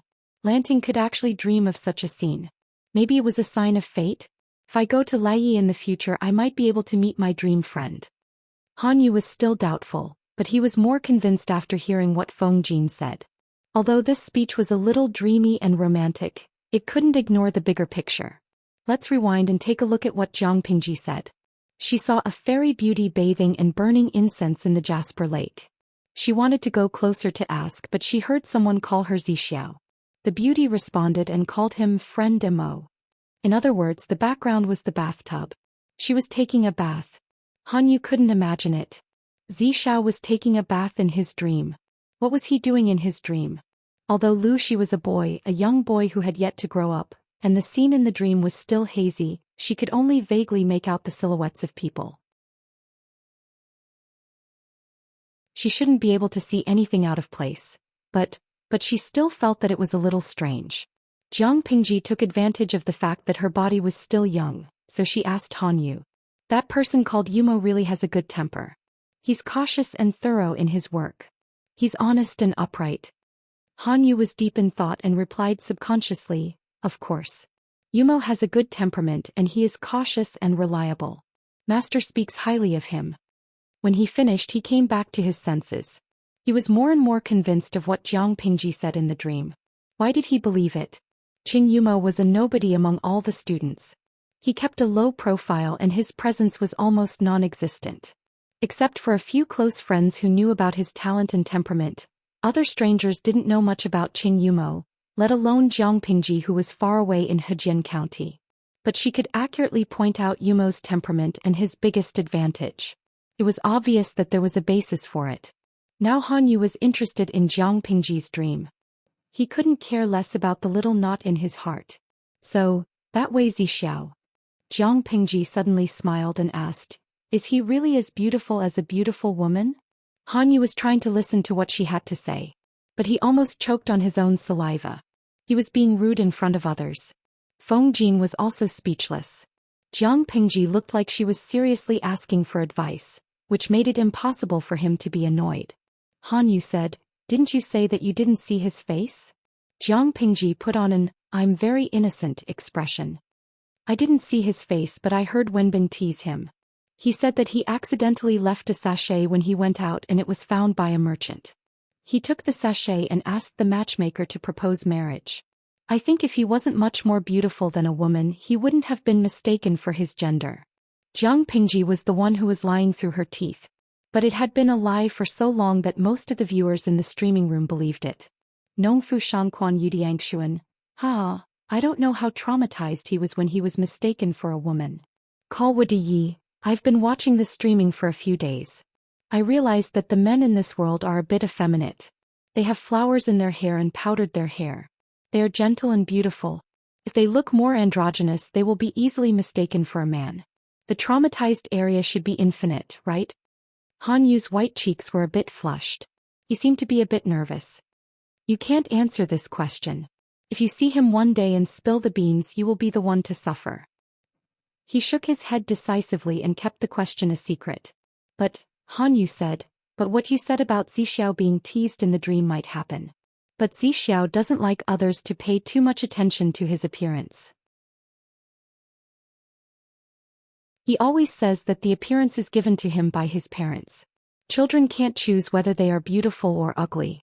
Isn't the essence of a skeleton? In this era it was dangerous for a woman to be good-looking, but it was not necessarily safe for a man to be good-looking. A skeleton? Jiang Pingji smiled. This guy is interesting. How could he not be interesting?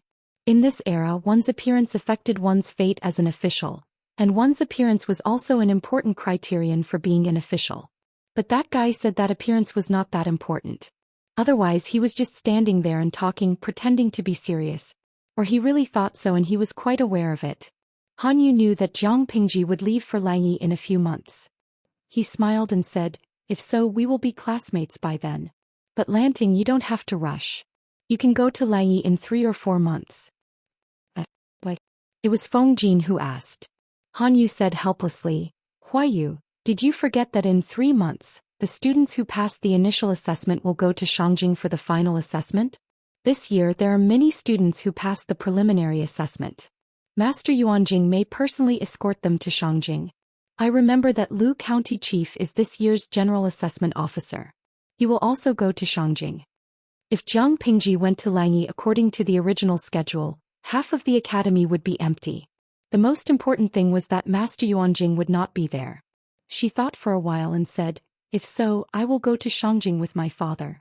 After the assessment I will follow Master Yuanjing to Langyi. It will be on the way.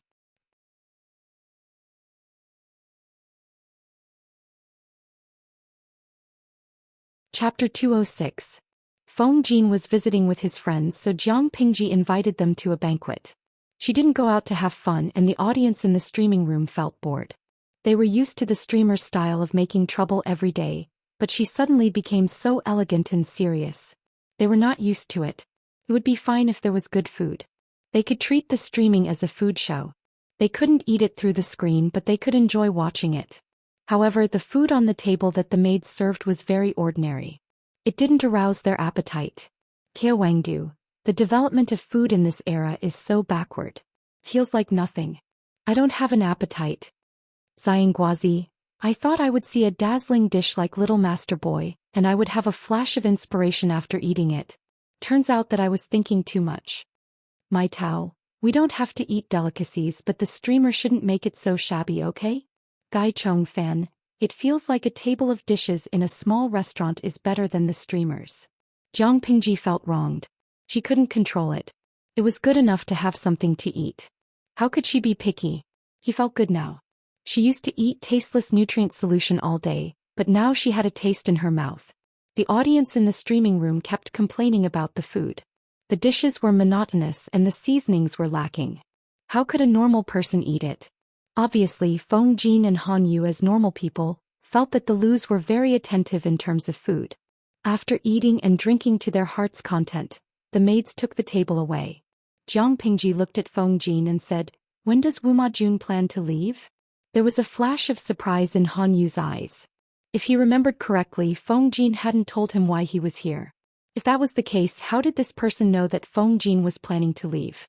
Feng Jin had experienced the same thing many times, so he was used to it. It should be tomorrow if nothing goes wrong. Feng Jin knew too well about Wuma Jun's desire for quick success. Wuma Jun had already obtained Lu Shi's support, which was equivalent to having an inexhaustible supply of rice grains. In this era where food was more important than anything else, he would not panic if he had food in his hands. If he won the support of the Wang family of Langia and persuaded them to help him ascend the throne, the whole of Dongqing would be his. Jiang Pingji said sarcastically, So urgent? It seems that Wuma Langjun is also an impatient person. He can't wait. For the sake of one's life and future, it's normal to be a little impatient. Feng Jin didn't forget how many unknown forces they had encountered on their way to Hejian County. Not only did he not forget, but Wu Majun, whose life had been hanging by a thread, also did not forget. If he didn't fight for the throne, he would die. From a prince's point of view, Wu Majun's thoughts were understandable. Unfortunately, this person's vision was so narrow. So what if he ascended the throne? Would the 3 tribes of the north borderline give up their covetous eyes on Dongqing? Wouldn't the other 4 countries covet Dongqing? More importantly, did Wu Majun have the ability to restrain the increasingly powerful and lawless family tycoons? Probably not. If he had such foresight, he would not have gone to the Wang consortium. Once he ascended to the throne with the help of the Wang family, the aristocratic families would have complete control over the royal family. Wu Majun would only be a puppet emperor. If Dongqing wanted to continue the throne, they could not allow the aristocratic families to develop and expand unscrupulously. Feng Jin could not say these words, and he was not in the position to say them. He could only bury them deep in his heart. Although they were going to be separated the next day, neither Feng Jin nor Jiang Pingji were pretentious. They were still talking and laughing. It was just a temporary separation, not an eternal one. Without separation, how could there be the joy of meeting an old friend in a foreign land? On the way back, Han Yu looked at Feng Jin thoughtfully and said, "Huai Yu is very unhappy." Feng Jin closed his eyes. The situation is getting worse and worse. I really don't know how many times such a situation will happen. Han Yu was puzzled. He did not know where Feng Jin's worry came from.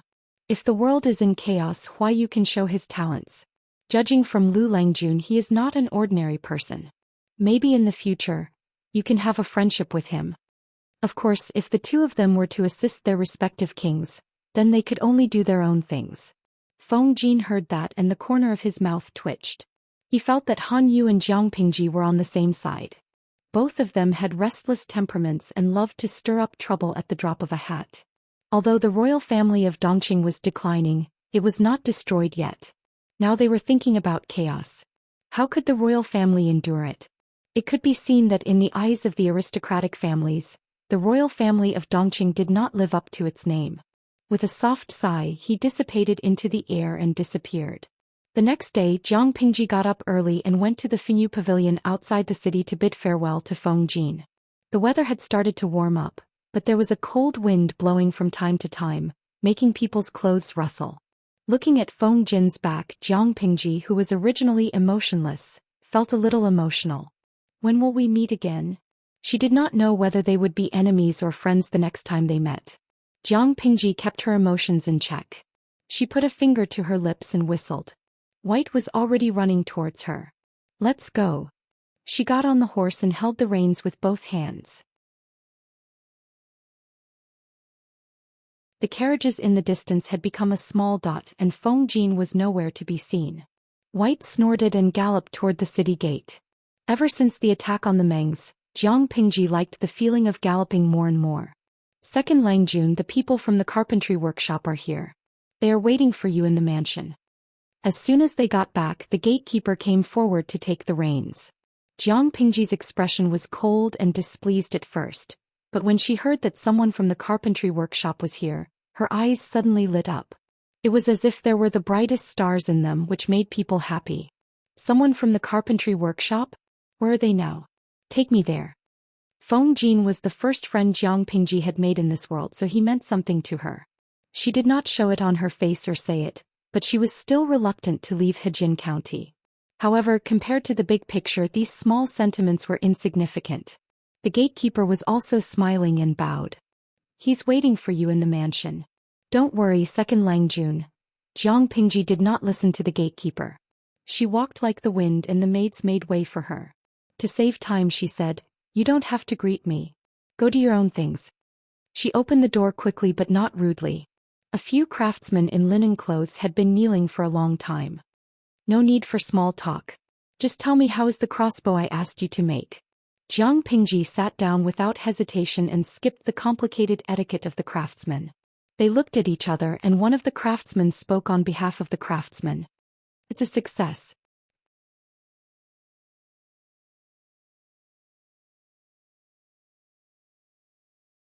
Chapter 207. Under normal circumstances, Jiang Pingji's streaming time was fixed. She would start streaming in the morning after waking up and washing up. She would stop streaming after dinner at night. If there were other special streaming tasks, she would adjust the streaming time according to the situation. It was the normal streaming time and the streaming room was already filled with 10,000 viewers. Occasionally, someone would leave the room out of boredom, but another viewer would immediately fill in. Every trap in the streaming room depended on one's internet speed, hand speed, and luck. Qi Yun. Compared to those innocent female protagonists in dramas, I like the streamer more. Especially when her eyes lit up just now. Really, it felt like she was electrified. That indescribable throbbing as if she was electrified. Pianxin Diawu.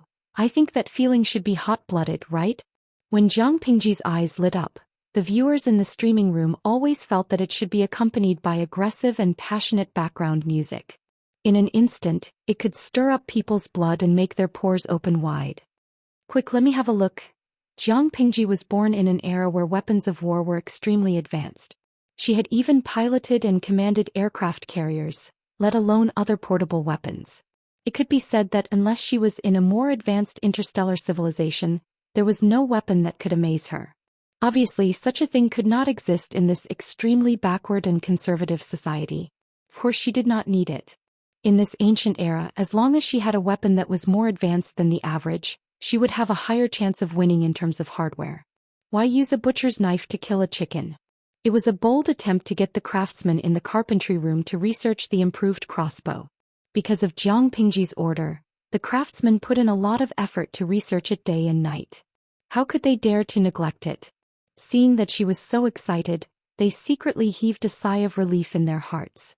After presenting the latest product, the craftsman carefully watched Jiang Pingji take it, afraid that she would accidentally hurt herself. Jiang Pingji's smile disappeared, and she seriously fiddled with the slightly rough finished crossbow. The crossbow was bigger than she expected. The body of the bow was 3 feet and 3 inches long, and the bowstring was 2 feet and 5 inches long. The body of the bow was dyed dark brown, and one could smell the strong smell of paint when they got close to it. It was quite heavy in her hands, but it was not too heavy and it was convenient to carry around. The craftsman had to figure out the materials for the overall structure, and Jiang Pingji only provided them with data. To be able to produce a finished product in such a short period of time, regardless of the final results of the experiment, this attitude was worthy of praise. Next to the finished crossbow were a dozen or so arrows of different shapes and painted black. They were very different from ordinary arrows. Most of the arrowheads had blood grooves engraved on them, and some of them even had up to 10. If the arrowheads pierced into the target, it was easy to imagine that they would dig deep into the flesh near the wound. Even if they were pulled out, they would pull out a large piece of flesh, making it seem rather cruel. But she liked it very much. These were the special arrows that she had designed based on the overall data of the crossbow. They were specially designed for this kind of composite crossbow. Each of them had their own advantages and were suitable for different terrains and environments. The length of the crossbow could be adjusted, and different arrows could be used to achieve different shooting ranges. The sighting device could also be disassembled. Because the damage rate was high, a disassembled sighting device could reduce the damage. However, these changes also increased the difficulty of materials and attacks. When Jiang Pingji designed the improved crossbow, she referred to many historical documents and the weapons in service in the military. If everything met her data standards, the range and penetrative power would be extremely terrifying. There were also a few military enthusiasts in the streaming room. When they saw the blood grooves on the arrowheads, their scalps went numb. Major General Wang Yin, "Oh my god, if this thing is shot into the flesh, it will take a lot of skin and bones to pull it out." Kia Wangdu, "It hurts just looking at it. The streamer made such a cruel thing. It's too scary." Xianxia, "The crossbow in the streamer's hand is different from the ones I've seen before." The craftsman watched Jiang Pingji fiddle around with the crossbow without any change in her expression. They could not help but feel anxious. Was she satisfied? Or was she not satisfied? While they were feeling anxious, Jiang Pingji put down the slightly large crossbow and asked, "Have you tried it?" The craftsmen shook their heads and lowered their heads. They were trembling with fear. "We were afraid that you would be too impatient, so we each took charge of a part of the crossbow." After a few experiments and searching for suitable materials, we did not let you down. After the initial model of the crossbow was completed, we rushed to send it over. That being said, the craftsmen were still very confident in the finished products they made. They tested countless materials and each took charge of a part of the crossbow. The materials they found all matched the data given by Jiang Pingji. Each of you took charge of a part of the crossbow? That's smart. It's a very time-saving method.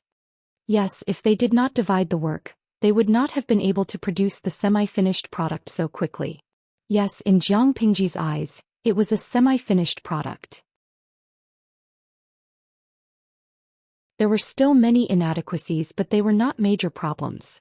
Because of that, she had a preliminary understanding and a good impression of the craftsman's wisdom in that era.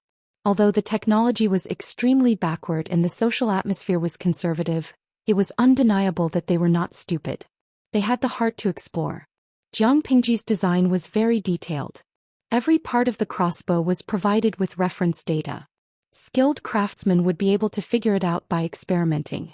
However, these craftsmen knew how to divide the work, which maximized efficiency and saved time. They were worth teaching. I'm flattered. If it wasn't for the detailed design, I wouldn't have been able to produce this thing even if I had 10 times the time. The craftsmen did not dare to take charge. Instead, they fawned over Jiang Pingji with fear. She smiled and said brightly, "Why are you so reserved? I'm not the kind of person who can't stand other people's glory. If it's your work, then it's your work. You don't have to be so careful. You did a good job this time, but there are still many flaws that need to be improved." The craftsman felt relieved and secretly wiped the sweat off his forehead. It seemed that they had passed the test. The carpentry workshop was not an outstanding business under the Lus. The craftsmen were eager to be put in an important position. They did not want to repeat the boring and unskilled work all day long. Even if they were craftsmen, there was a hierarchy among them. Everyone had their own goals. Ever since they received the task from their Langjun, they had been working hard. If they did a good job this time, they would not be valued in the future. With that in mind, they mustered up all their energy and worked overtime just to attract Jiang Pingji's attention. Now that they looked at it, they had accomplished half of their goal. "Leave this crossbow. I'll test it and see where it's lacking. Then you can fix it accordingly," Jiang Pingji said. The materials used for the crossbow, the craftsmanship, and the original design are all confidential. You can't tell anyone, including your family.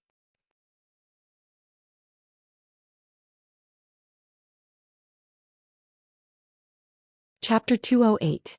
There were also crossbows in this era and they had been developed several times. However, they had many drawbacks. The shooting range was short, the crossbow was heavy, and it was inconvenient to carry. It also had certain requirements on the environment, or else it would be hard to maintain. The overall production process and cost were also high. Due to various reasons, only a small number of people could afford to use these crossbows and they were not widely used. Even if they were, Jiang Pingji would not like them. She played with the semi-finished crossbow in her hand. The crossbow arm, crossbow bow, bowstring, and crossbow mechanism barely matched the data given by her. After her improvement, the time needed to load the arrows was greatly reduced, which also improved the mobility and flexibility of the crossbow. I don't know the cost of the finished crossbow and the production time. If the cost is high and the production time is long, it is impossible to produce it on a large scale with the current manpower in the carpentry workshop. What's more, it is a secret that needs to be kept. I can't let more craftsmen participate in the production. Jiang Pingji pouted and frowned. She was not satisfied with the current situation. However, she did not have many people working for her now.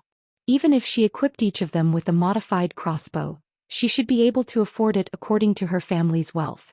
To prevent the crossbow from attracting attention, Jiang Pingji wrapped it in a white cloth and left the Lu's house with a dozen arrows of different models. To the farm. The Lu's house was not suitable for testing the improved crossbow. It was not that she was afraid that the servants would leak the secret, nor was she worried that she would accidentally hurt others. It was just that the mansion did not have a spacious place suitable for testing. According to her calculation, the shooting range of the improved crossbow was a bit far. She did not ride a horse this time. She sat in the carriage and asked the groom to drive her there. With the help of Meng Hun, the training of the troops was officially on track, and the effect was much more significant than before. After she got off the carriage, she saw a group of shirtless troops carrying a 3-foot-long log on their shoulders running past her step by step. At the end of the line was the petite Nongqin. She was also dressed in brown. She was sweaty and her lips were pale.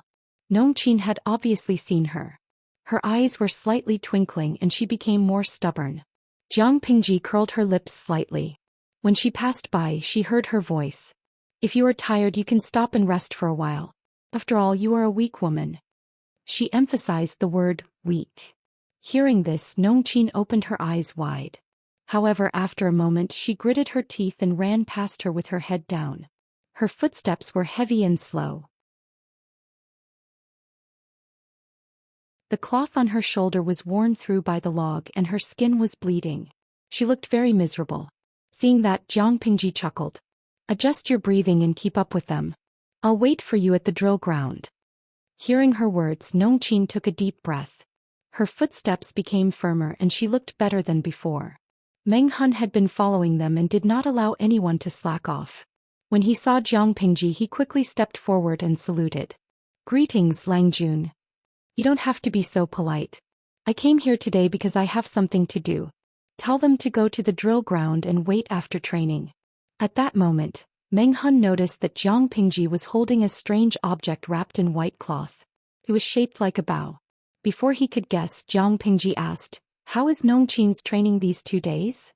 Meng Hun said subconsciously, "Although she is a woman, she has amazing perseverance. I've taught some of the soldiers in the troop a lesson. But Nongqin seems to have something on her mind. She doesn't communicate with others. She still practices hard after training." If it was a man who was so eager to learn, Meng Hun would only feel gratified and praise him as a hero. But Nongqin was a woman, and her determination to learn was stronger than that of a man. He could not help but admire her. After she came, someone must have said something bad in private. Jiang Pingji sneered and said calmly, "Nothing more than some derogatory words. Nongqin has been through a lot and her character has been shaped. It's a good thing that she practices hard. At least she doesn't cry." In Jiang Pingji's view, crying was a cowardly behavior second only to suicide. It was not worth advocating. Could crying solve anything? No, this would only encourage the perpetrator's arrogance and make him suffer even more. Nongqin was ridiculed and humiliated by others. She chose to immerse herself in practicing hard in order to get back at them instead of crying. This was a great improvement. Meng Hun looked a little embarrassed. The people of Dongqing were open-minded, but in many people's minds, women should be related to needlework. Why did she have to train and do rough work like a man? Her skin was soft and tender and her arms were as thin as bamboo poles. What strength could she have? After Nongqin came out of nowhere, there was indeed a lot of criticism. There were also those who liked to talk dirty. Nongqin's face turned red and white. Meng Hun could say something when he saw it, but he could not protect her all the time. There were times when he could not take care of her. He said in a muffled voice, "I'm useless." Jiang Pingji sneered and said calmly, "What does it have to do with you? Nongqin trained hard and she will get back at herself. She doesn't need you to apologize. If you want to be recognized by others, you can only rely on your own strength. So what if you are a woman? Here only fists matter. If you are too protective of her, it will only make others ignore her hard work. Just watch her. As long as she doesn't go too far, you don't have to care about other things." When Nongqin beat up everyone who looked down on her, who would dare to look down on her? If they still looked down on her, she would beat them twice. The troop was a place where fists mattered. Gender didn't matter at all. If gender mattered, then a man who lost to a woman was not even as good as a weak woman. If he could not even beat a woman, what was the point of training? He could just go home and pick up an embroidery needle and learn how to do needlework. A group of people who were itching for a beating. They all needed to be taught a lesson. When they arrived at the drill ground, Jiang Pingji saw Nongqin standing outside the crowd from afar. Her face was tense and her sweat was covered with dust. Her eyes were sharp and guarded. A man tried to talk to her, but he could not speak because of her cold stare. Seeing that, Jiang Pingji went forward and said, "Do you see the archery target in the distance?" The area was used as a drill ground. Although the facilities were simple, it was large and convenient for training. When she asked questions, many answered sparsely. Only Nongqin's voice was loud and firm. "I see it. Jiang Pingji looked at the men who had grown stronger but were still a little undisciplined. Then she looked at Nongqin, whose face had become thinner.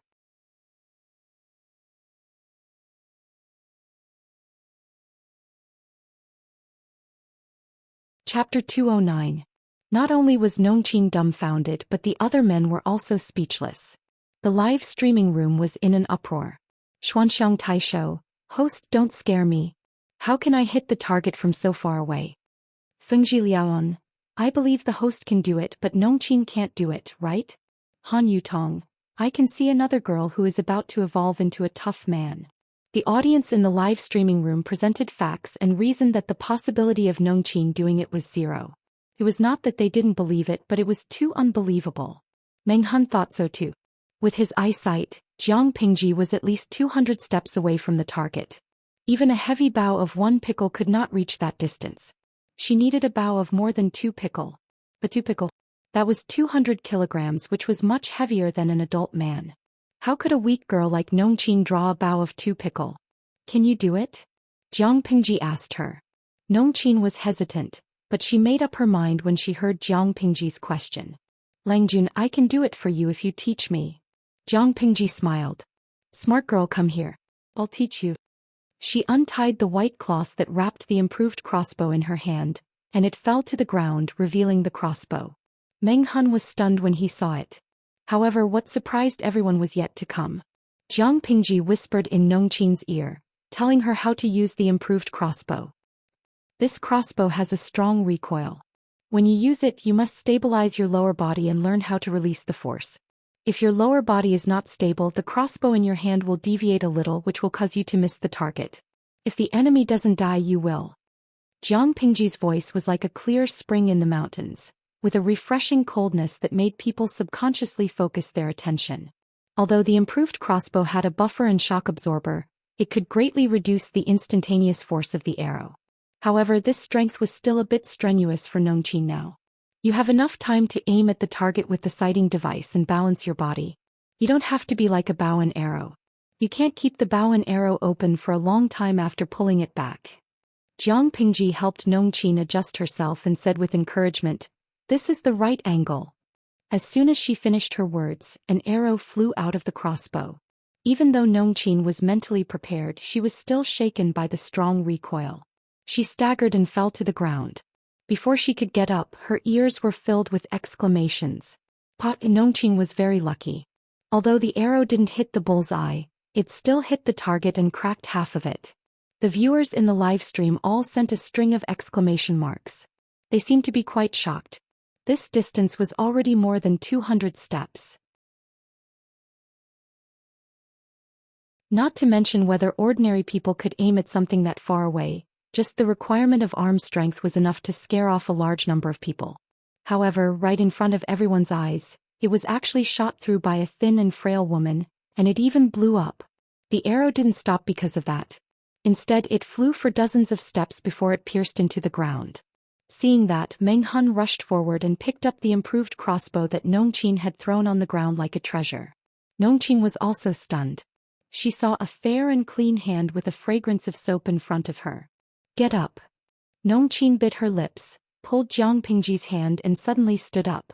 She hurried forward to check on the target and was also shocked by the violent scene. Was this really done by her? Nongqin blacked out and her heart raced. She raised her hands in disbelief. Was this really done by her? People often described a marksman as a sharpshooter, but she turned around to have a look. The distance between them was more than 100 steps. Meng Han was the chief coach and the former county chief of the Mengs. Naturally, he could see how terrifying the improved crossbow was. He had seen crossbows before, but compared with the ones he had seen before, the one in front of him seemed especially terrifying. It was very light and anyone with a little bit of strength could carry it. Besides, it could be pulled with the strength of the waist. Even a girl like Nongqin could use both her hands and feet, lean back and gather all her strength to pull the string and put on the trigger. It was like a foot-mounted crossbow using the strength of the arms, feet and waist. However, the foot-mounted crossbow was different. The improved crossbow was a crossbow with arms, which was very convenient to carry and move. What made Meng Han's eyes brighten was that the recoil was very small, but the shooting range was really long. However, before he could finish his joy, he heard Jiang Pingji's cold words. Still not enough. A semi-finished product is still a semi-finished product. Meng Hun held the improved crossbow in his hands and looked confused. Still not enough. He didn't know that Jiang Pingji's words contained a lot of information. She had a pair of sharp eyes. Nongqin had only tested it once, but she had already seen several areas that needed to be improved. Does Lang Jun want to equip everyone with this kind of crossbow? Meng Hun suppressed the excitement in his heart. He couldn't wait to worship the improved crossbow in his hands. When the others heard Meng Hun's words, especially the subordinates that Meng Hun brought with him, their eyes lit up. Jiang Pingji said, "It's still a semi-finished product and it needs to be further improved. Because it's difficult to make and the cost is high, I can't make one for each person. I will only give it to the best." As for the others, she took the improved crossbow from Meng Hun's hands and pulled the string with her arms skillfully, unlike Nongqin. Bang! An arrow target exploded from the center. Jiang Pingji's body was as steady as a pine tree. She didn't even shake a bit. She continued to pull the string and load the arrow. There was another sound of the arrow target exploding. It was completely broken. Meng Hun just realized that Jiang Pingji didn't aim at all. Or in other words, when she looked at the target, she already knew that she could hit the target without deliberately aiming. What kind of terrifying eyesight and accuracy was that? In this world, there's nothing that can't be done. The reason why I can't do it is because I don't know how to do it. She put down the crossbow and looked back with a bright smile. At that moment, it was as if the sun in the sky was overshadowed by her smile. Nongqin felt hot in her heart. Her eyes were burning as if there was an inexplicable force filling her limbs. She wanted to be like her Langjun. She pulled the string lightly, her body was as still as a pine tree and her back was straight and unbent. It was as if she couldn't give in even if the sky collapsed. Yes, she was a woman, but so was her Langjun, who was younger than her. If she could do it, why couldn't she? Even if her current life was very difficult and the endless training made her physically and mentally exhausted, she felt very free and carefree. She couldn't imagine going back to her old life, and she didn't want to be forced to marry by her parents.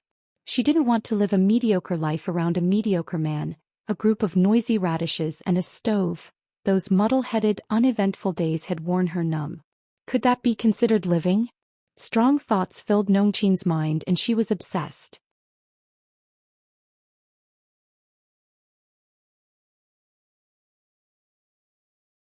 Chapter 210. Nongqin looked at Jiang Pingji firmly and knelt down.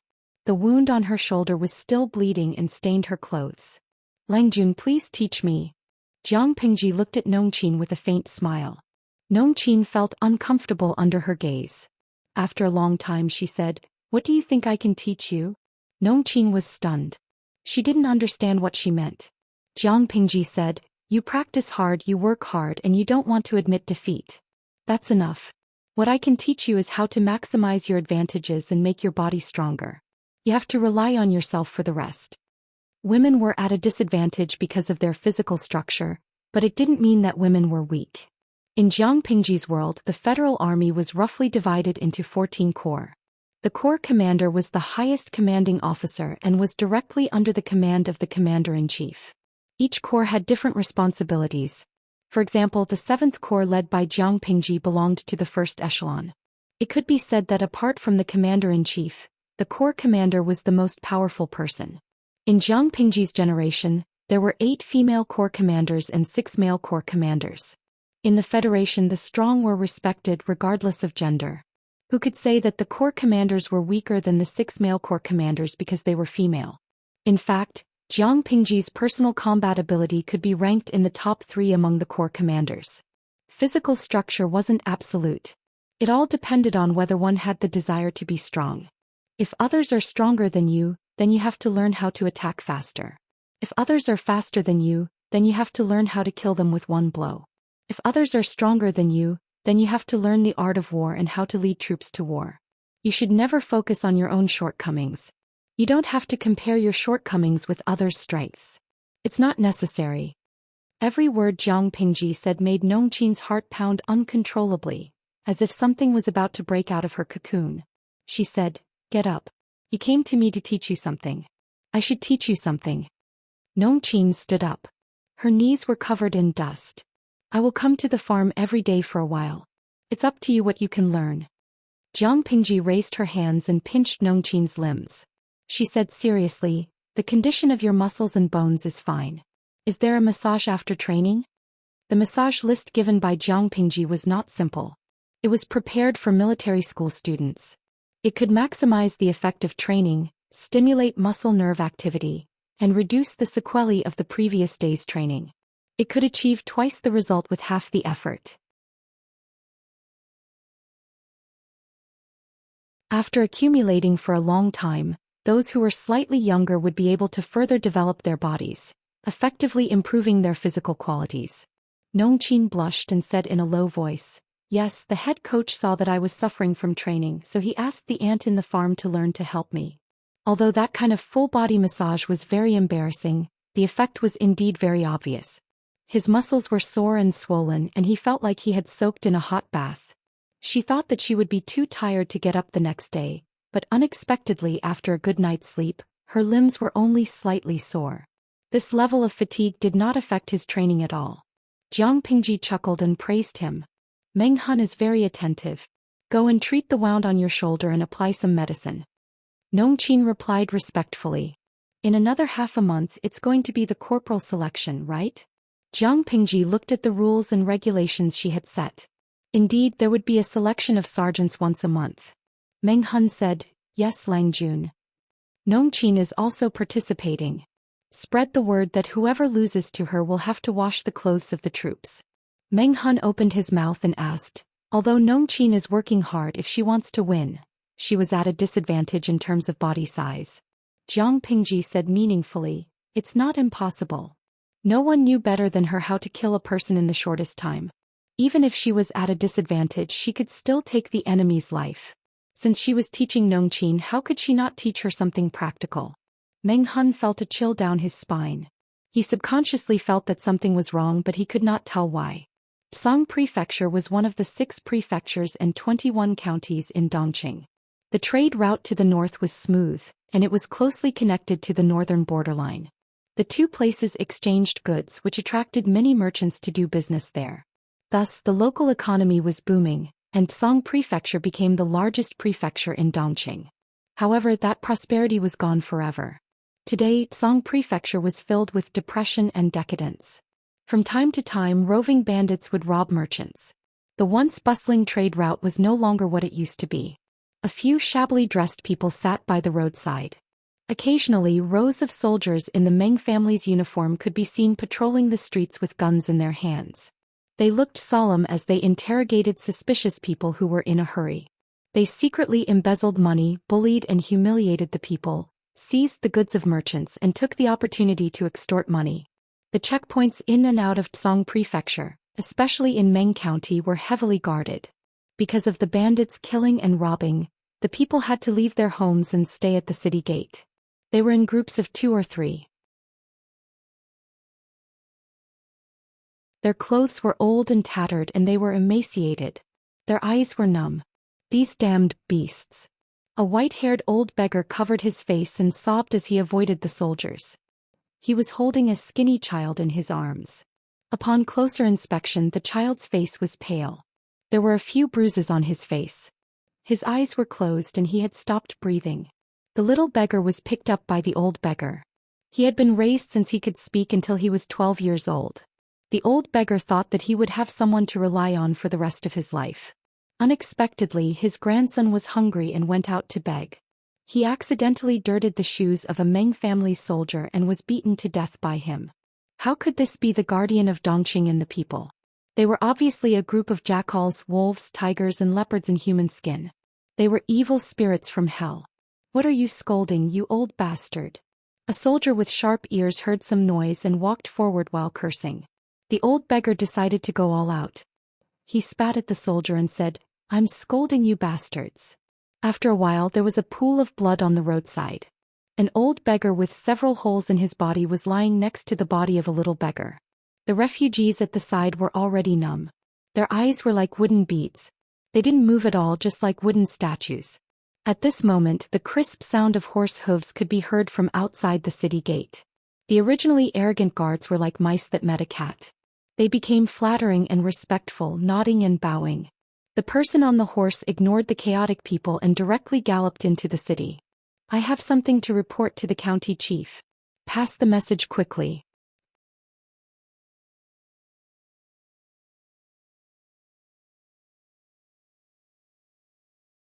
Chapter 211. The man staggered off the horse. His legs were unstable and he almost tripped on the ground. He looked like a mess. He stuck out his tongue and licked his lower lip, slightly relieving the stinging pain from his chapped lips. His bloodshot eyes were wide open as he knelt on the ground. While secretly slowing down his breathing, he secretly thought about the speech he had prepared before. After a long time, the sound of rustling footsteps could be heard from afar. That person hurriedly pinched his thigh, using the pain to dispel his drowsy consciousness. His chest was beating like thunder, and the powerful heartbeat was extremely clear in his ears. He lowered his head and saw a greenish-brown figure pass by him. The figure went straight to the seat of honor and sat down. There was a sweet smell in the air. Even though Meng County was in chaos, Meng Zhan, the leader of the Mengs and the county chief of Meng County, still lived a delicate life. After a while, the man on the seat of honor asked him, "Has Second Langjun arrived in Shangjing?" His voice was calm and steady for his age. His tone was elegant and graceful, as if he was reciting a poem. This kind of tone was popular in the past 2 years. It was a popular fashion among the aristocratic families. Many people purposely followed it and tried to be cultured. Some people learned it and sounded pretentious like a male duck with a hoarse voice. People who didn't know better would think that the person had a problem with his voice. Some people had a unique voice. Their tone seemed to be tailor-made for them. Once they opened their mouths, they sounded elegant. Meng Zhan belonged to the latter. Many aristocratic ladies in Songzhou secretly praised him for his elegance. He could suck people's souls away when he opened his mouth. The face of the squire on the ground darkened. He knocked his head on the ground. The sound was deep and powerful. Even the ground trembled. The squire's blood drained from his face. His face was as white as paper. He knocked his head on the ground, but his fingers were still shaking. His palms quickly secreted sweat, which soon became damp, revealing the uneasiness in his heart. "I'm useless. I couldn't do what you asked of me." Second Langjun was captured by that traitor Meng Hun. Meng Zhan's eyes turned cold. He threw the teacup in his hand. It hit the squire's forehead and the hot tea splashed on his face. Second Langjun was captured by Meng Hun? He opened his peach blossom eyes slightly, and the corners of his eyes were slightly raised. He asked in a sinister tone, "I sent a team of you there, but you couldn't even protect the Second Langjun. What use do the Meng family have for you pieces of trash?" The squire, who could be arrogant in front of ordinary people and even the Hejian county chief, didn't dare to defend himself. As Meng Zhan's squire, he knew what was right.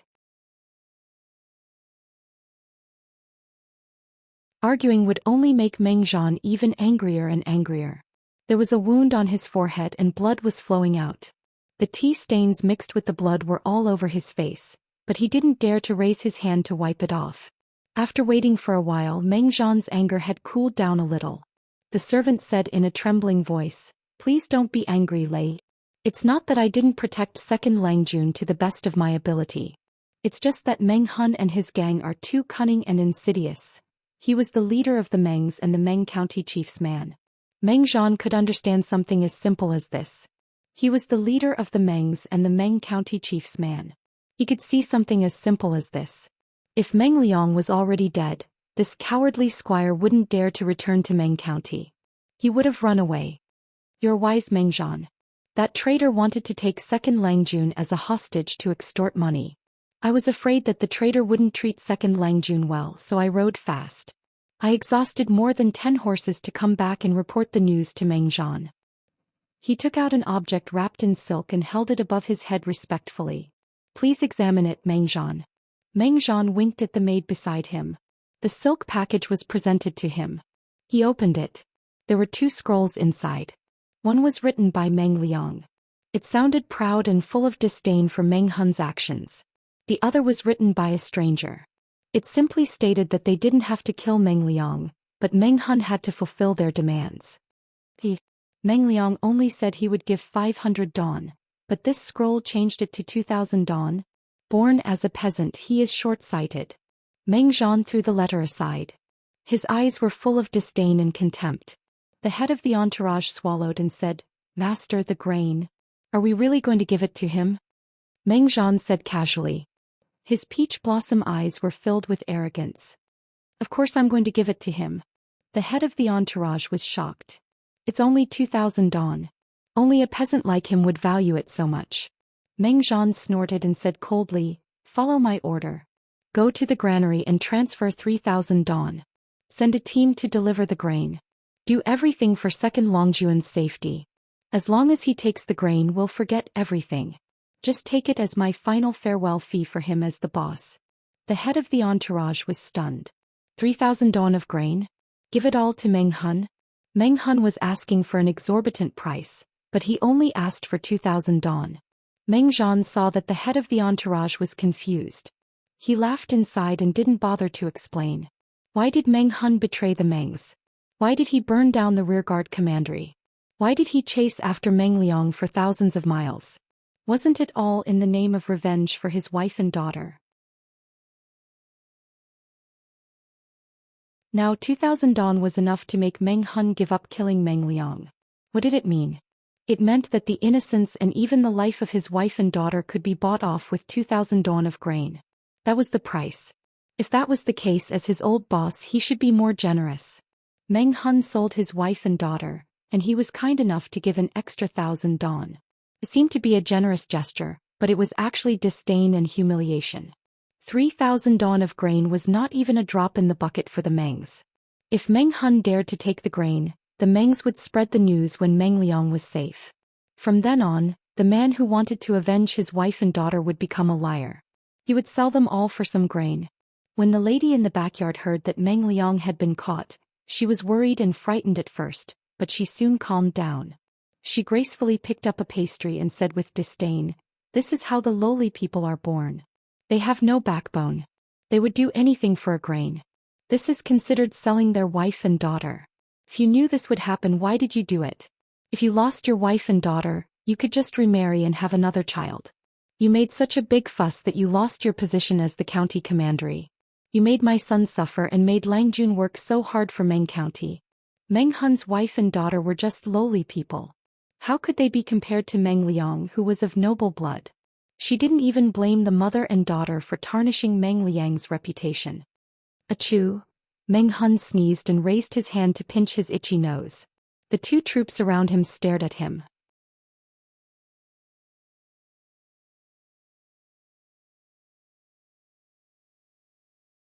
Chapter 212. Meng Hun looked around and made sure everyone was on standby. He was satisfied and was about to reply to Jiang Pingji. As the saying goes, a gentleman doesn't stand under a dangerous wall. How can you put yourself in danger? Su Ku was getting more and more patient with his stubborn Langjun. He couldn't change her mind. Jiang Pingji was dressed in dark brown with simple decorations. She looked like a capable and experienced fighter, not a noble child of an aristocratic family. She sat on the ground and looked at Su Ku with a faint smile. Xiaoyu, you're becoming more and more like a housekeeper. You know that I'm not weak. If it weren't for the sake of training these inexperienced brats, I could have killed all the bandits in the village by myself. She said it with great enthusiasm, but Su Ku felt like his brain was going to explode. He had to persuade her. I admire your extraordinary martial arts, but it doesn't mean you have to fight in person. You just need to guard the rear and give orders. As the saying goes, a rich man doesn't sit under the eaves and a rich man doesn't ride a horse. It's fortunate that you don't take advantage of danger. Even a random punch could kill an old master. Knives and swords had no eyes. What if Langjun was accidentally hurt by those outlaws? Jiang Pingji smiled. Don't argue with me. I understand, but I just don't want to do it. As soon as he said that, Su Ku looked as if he had nothing left to live for. The viewers in the live stream burst into laughter again.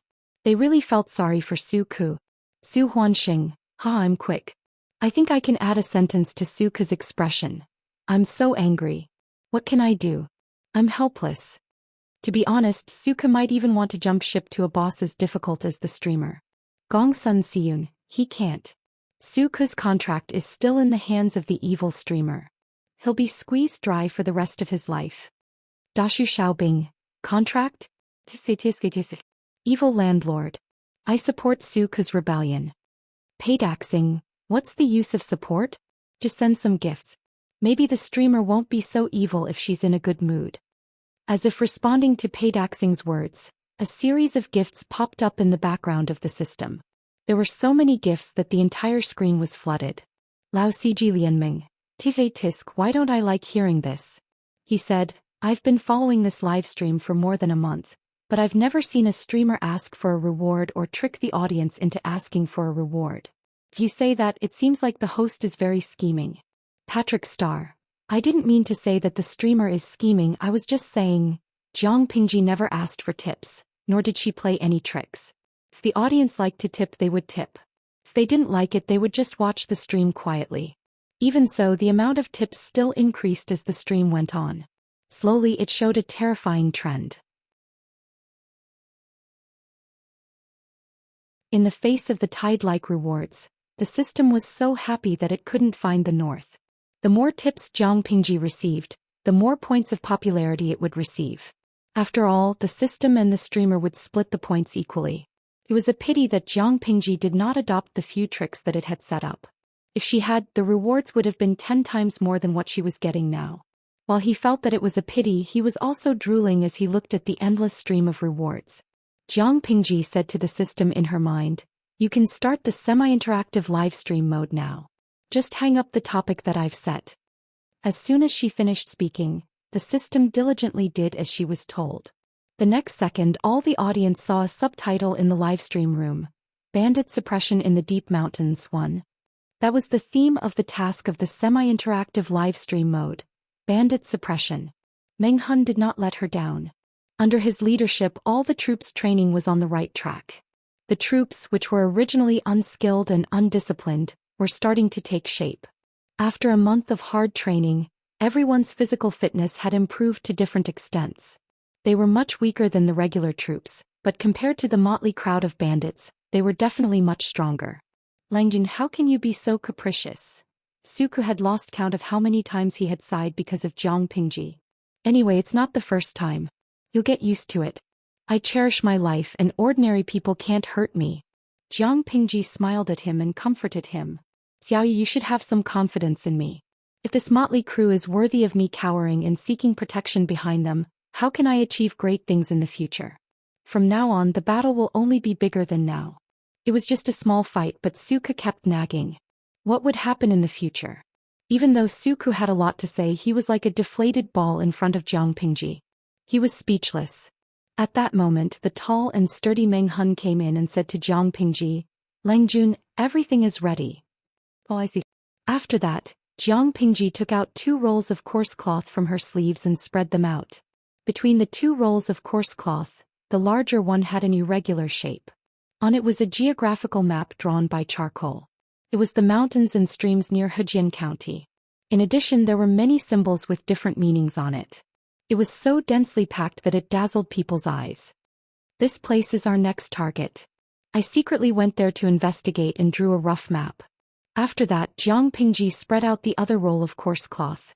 On it was a map of the bandit village and the distribution of the people at each checkpoint. Jiang Pingji had just informed them yesterday that she would take some people to suppress the bandits. Time was very tight. It would take a lot of time just to pack things and prepare food. Meng Hun was worried that his Langjun would act recklessly and wanted to have a good talk with her in private, but he didn't expect that she had made thorough preparations. Meng Hun stared at the detailed map of the bandit village like a tiger. He was fascinated by it and simulated the action and tactics in his mind. Suku was the only one who paid attention to something else. His face darkened and he asked, Langjun, did you say that this is the map you found yourself? Meng Hun clapped his hands and said, this way of drawing is indeed very clear. If it is used as a scout, Suku interrupted him coldly, this is not the point. The point is, when did you go into the mountains alone to find out the details of the bandits' village? It was more dangerous than going out to suppress the bandits herself. Meng Hun was stunned. He finally understood why Suku looked so pale. The map on the coarse cloth was drawn by Jiang Pingji herself.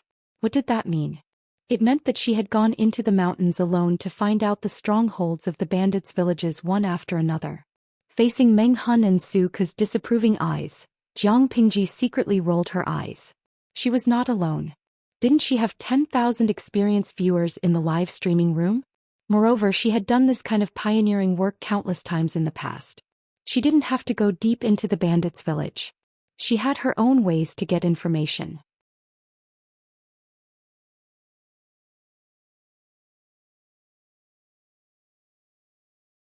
Chapter 213. Su Ke said helplessly, "Lang Jun, you're right, but it still can't erase the fact that you put yourself in danger. You're not hurt, but it doesn't mean that what you did was not dangerous. I just hope that you'll think twice before doing anything in the future. Don't be reckless." He didn't know Jiang Pingji very well, but he knew that his Lang Jun was very capricious. It was useless to dissuade her. But if he didn't pursue it now, would he pursue it when it was over? Haha, he knew what the result would be without thinking. I know. I'll think twice before doing anything in the future. Is that okay? Jiang Pingji pointed to the sky and agreed. As long as Su Ke didn't talk about her now, she would deal with it later. She was a typical person who would admit her mistakes actively and never repent. Now let's talk about the deployment. Jiang Pingji coughed and quickly changed the topic to avoid Su Ke's nagging. She had no way to deal with this kind of motherly person. Su Ke sighed secretly. He couldn't do anything to Jiang Pingji after all. When it came to business, Su Ke also put on a serious expression. He carefully looked at the structure of the bandits' village and came to a conclusion. The layout of the bandits' village is messy. It can be seen that this is just a small village gathered by a motley crew. In fact, most of the bandits' villages in the mountains near Hejian County were disorganized and undisciplined. With brute force and the advantage of numbers, they burned, killed, and looted everywhere. Ordinary people were unarmed and didn't put their lives on the line like the bandits. Naturally, they couldn't defeat the bandits. Although Jiang Pingji's small troop had only been trained for a month, there were veterans brought by Meng Hun. Everyone had gone through preliminary systematic training, so they were far better than the bandits in terms of organization and discipline. Even if they hadn't seen blood, they were more cooperative and efficient than the bandits. Jiang Pingji said, "That's why we chose this village first. We'll let these wolf cubs see blood first, so that their hands won't tremble when they chop off people's heads in the future." Xiaoyu, although Hejian County is not a big place, it's also a place with many hidden talents. Su Ke focused all his attention on the deployment. Listening to Jiang Pingji's words, it was obvious that there was another meaning. "Lang Jun, what do you mean? Pick the soft persimmon and start with the small bandits. Let's use these people as practice first so that the troops can grow quickly." Jiang Pingji said. It was the same principle as killing monsters to level up. "I've searched the nearby bandits' strongholds and found no less than 100 nests with about 10,000 people. Why do you think the Hejian County chief didn't send troops to eradicate such a huge hidden danger? It's not that I don't want to, but I can't do it." Meng Hun listened carefully and exclaimed, "More than 100 bandit strongholds? Nearly 10,000 bandits. How could the Hejian County chief allow them to develop and grow with such a huge hidden danger? It was simply unbelievable." Jiang Pingji pointed at the first piece of rough cloth and said, "Look at these mountains. They are steep and dangerous, and the mountains are high and the forests are deep. This is the bandits' biggest amulet. Ordinary people would be lucky if they didn't get lost, not to mention exploring the terrain and finding out the exact location of the bandits' stronghold. Hejian County has no way to deal with these bandits. The terrain is one of the problems, and the other is that these bandits communicate with each other and keep in touch with each other. In the past, Hejian County had also sent troops to suppress the bandits, but when the troops arrived, the bandits' stronghold was already empty. Not only that, these bandits also relied on their understanding of the terrain to ambush the soldiers, causing heavy losses in the previous attempts to suppress the bandits. How could they be so arrogant? Su Ke carefully looked at the simple drawing on the rough cloth and said, "If so, we must not let a single bandit escape in this operation. We must either kill them all or capture them. If one of them escapes, it will be difficult to deal with them in the future." Jiang Pingji's goal was not to kill one bandit stronghold. She intended to clean up all the bandit strongholds. If she accidentally let a small bandit escape, it would alarm other bandits' strongholds and arouse their vigilance. It would be difficult for her to take action again. That's right. So, even if it's a small bandit stronghold, we can't take it lightly.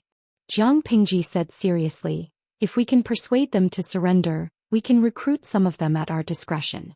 If they don't repent or if they have a criminal record, we can just kill them all. It's useless to persuade them to surrender. Keeping them will only spoil the atmosphere. When Jiang Pingji said, just kill them all, both Meng Hun and Su Ku felt an invisible murderous intent. Su Ku already knew Jiang Pingji's method of expanding the troop.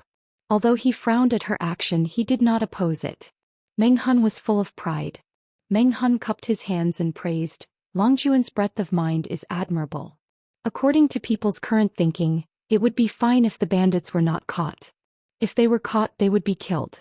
Wouldn't it be better to keep them alive? However, Jiang Pingji was willing to give them a chance to turn over a new leaf. Although it was selective in Meng Hun's view, it was kindness. The audience in the streaming room deeply felt that their views were completely different from the host and her two subordinates. Mos Heng Huakai Huanwangui, I think Chief Coach Meng Hun and Accountant Su Ke seem to have misunderstood the host. How is the host being kind? She obviously doesn't have money, but she wants people, so she went to the bandits. These bandits are also pitiful. They are sitting at home, but trouble comes from the sky. Not only will their lives be in danger, but they will also have to work for the host for the rest of their lives. Lao Ciji Lianmeng, it's not terrible to work for them. What's terrible is that they have to be grateful to the host while working for her. Tun Walameng, the two above are calm. Miu Qing Feng, hee it's nothing. When the bandits are wiped out, the loot will probably belong to the host. To be honest, it's not easy for the bandits to live. They worked so hard to save their belongings, but they will be taken away by the Oriole. Jiang Pingji glanced at the bullet screen in the streaming room, and then continued to discuss the deployment with a calm face. Although it was a discussion, it was actually Su Ku talking, Meng Hun adding, and she listening. The operation to wipe out the bandits was not only a whetstone for the troop, but also a training for Su Ku and Meng Hun. After all, Meng Hun was the former captain of the Mengs. He had led troops, fought in wars, and wiped out bandits. He was an experienced veteran. Compared with him, Su Ku was a rookie who had never experienced anything. Even if he was talented, it was just empty talk without experience.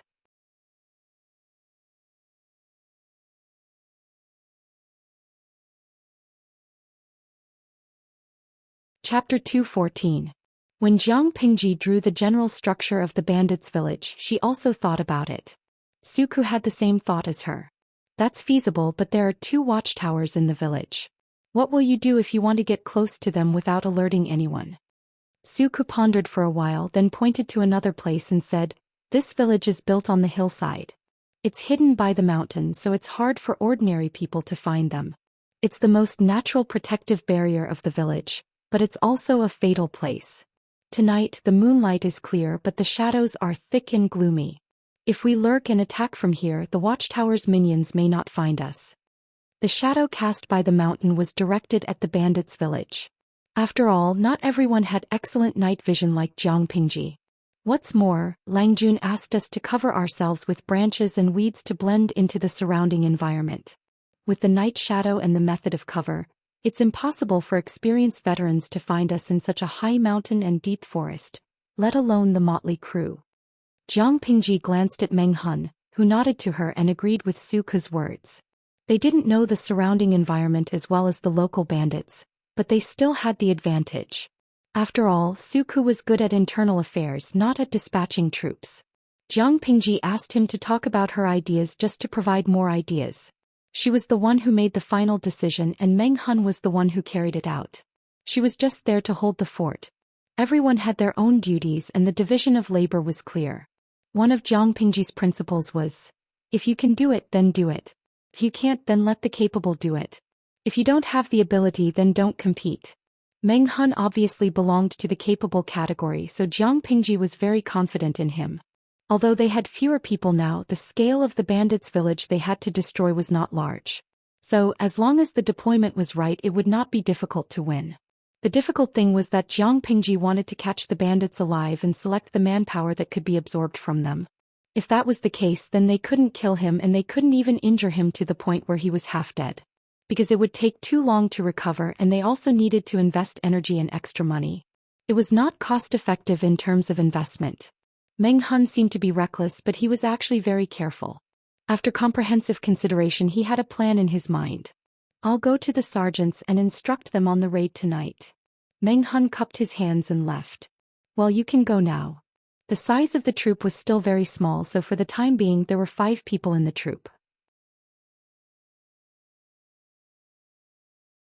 To increase the pressure and motivation of the troops, Jiang Pingji also formulated a series of rules and regulations when she established the troops. For example, there was a monthly assessment for the selection of sergeants. Nongqin was one of them. The sergeants sat on the other sergeants and tried to keep a distance from Nongqin. Nongqin Yao Kupeng. And Nongqin. Just a few days ago, there was a reshuffle within the troop to select a new corporal. Nongqin was the only one who got the position. This time no one dared to speak ill of her behind her back, because she had passed all the trials in the drill ground in front of everyone.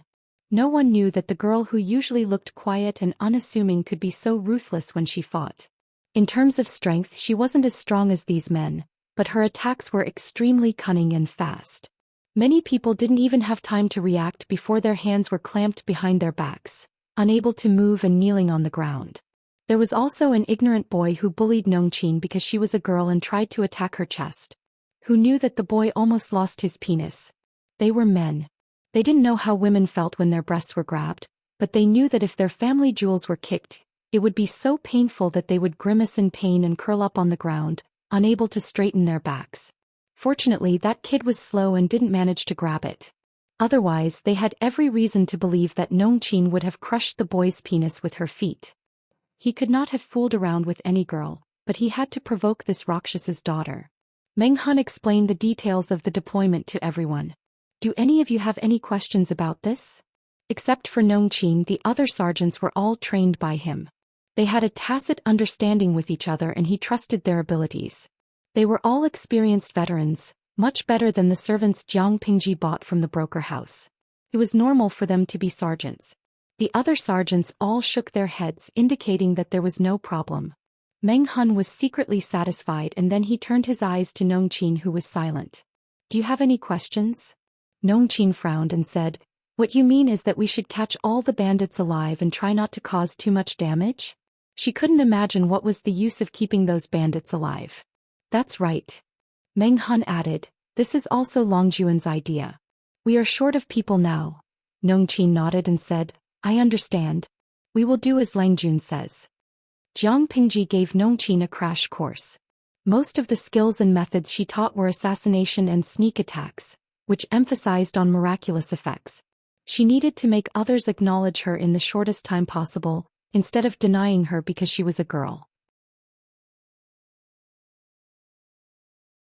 If it was a head-on confrontation, Nongqin might not be able to withstand it, but she felt she was competent for sneak attacks.